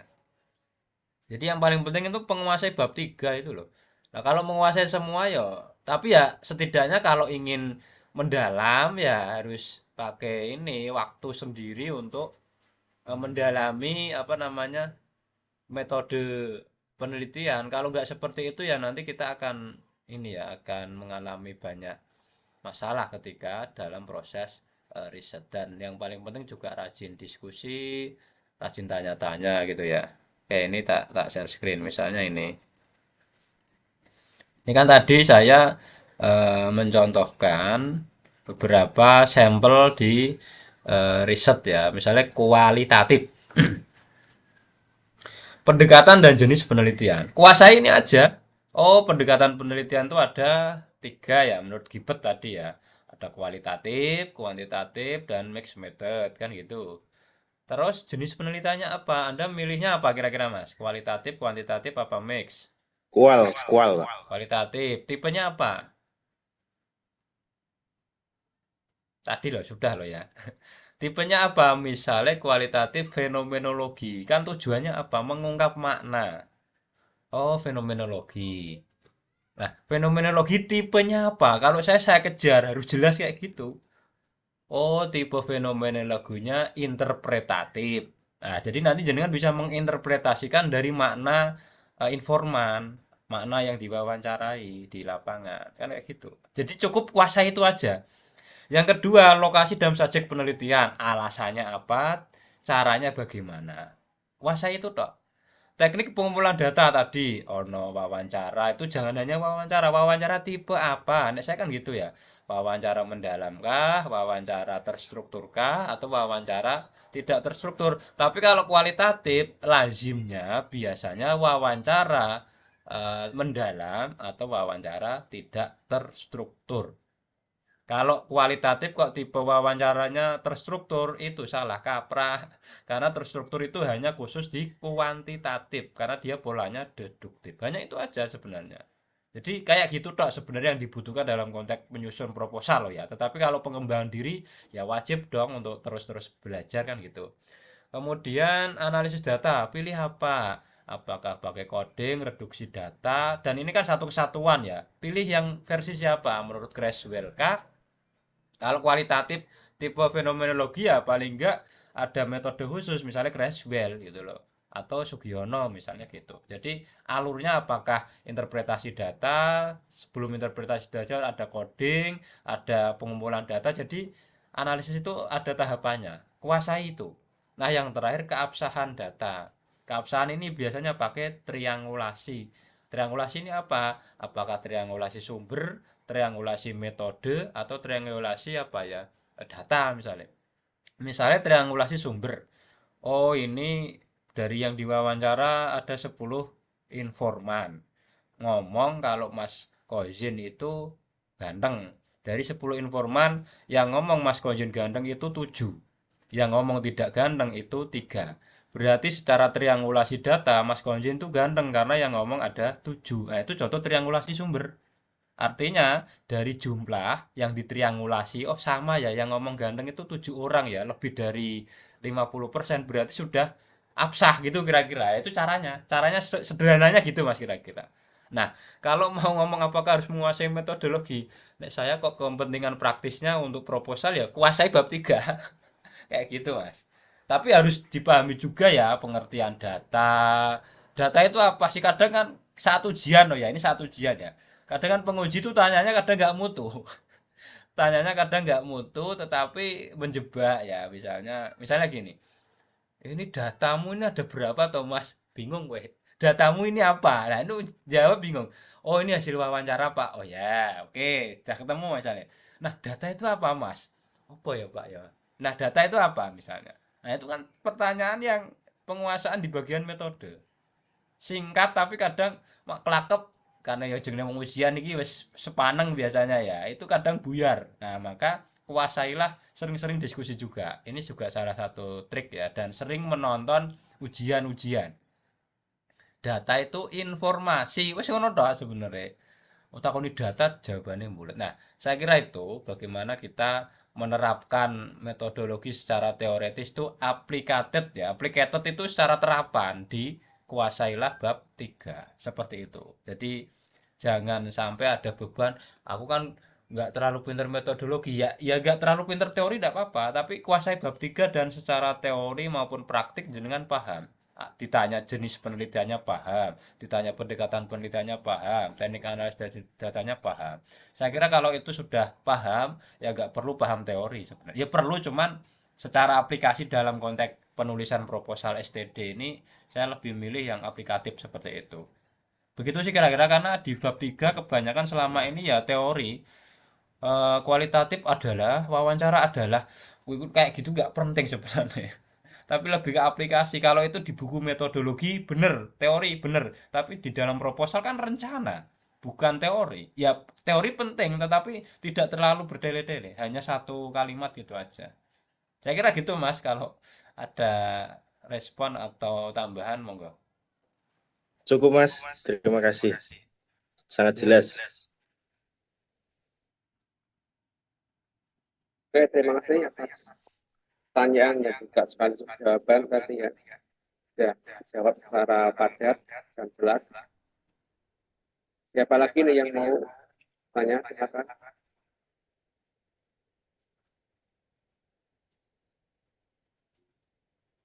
Apakah masih ada yang ingin didiskusikan?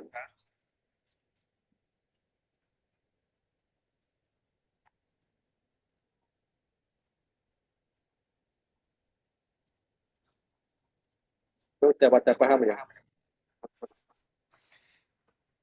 Kayaknya besok ini harus praktik ini.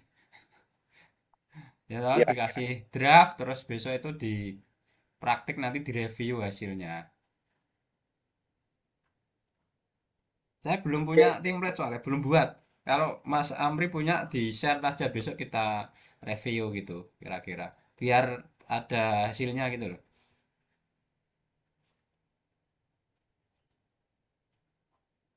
karena besok lebih ke praktis Iya. penyampaian praktis. Jika tidak ada pertanyaan lagi atau tidak ada yang didiskusikan lagi, maka terakhir pula sesi penyampaian materi pada pagi hari ini. Terima kasih kepada Bapak Dokter ya, Bapak Ida yang sudah meluangkan waktu serta memberikan materi kepada peserta. Kami sebagai moderator ya, kami undur diri. Mohon maaf apabila ada yang salah. Ya. Nah, kesalahan itu bagian dari kehidupan manusia. Ya. Sebelum saya tutup, nanti ada setelah ini ada sesi foto bersama atau dokumentasi. Kami mohonkan untuk semoga bisa on cam ya. Dan besok jangan lupa masih ada sesi kedua pada pukul di waktu yang sama ya. Silakan bisa dipersiapkan diri lagi untuk besok. Kami akhiri untuk sesi hari ini. Wawal muafiq ila aqwamit thoriq. Wassalamualaikum warahmatullahi wabarakatuh. Waalaikumsalam warahmatullahi wabarakatuh. Untuk sesi dokumentasi kepada Mas Husam, Mas Admin. Kalau teman-teman bisa on cam, ini masih banyak, ada sekitar 30-an yang belum on cam. Saya tunggu. Yuk teman-teman, kita tunggu 5 detik ya.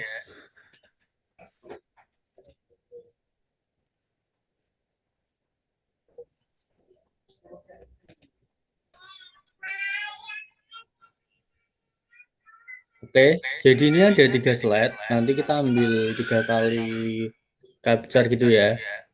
Ini saya untuk baris pertama, hitungan dari 1 sampai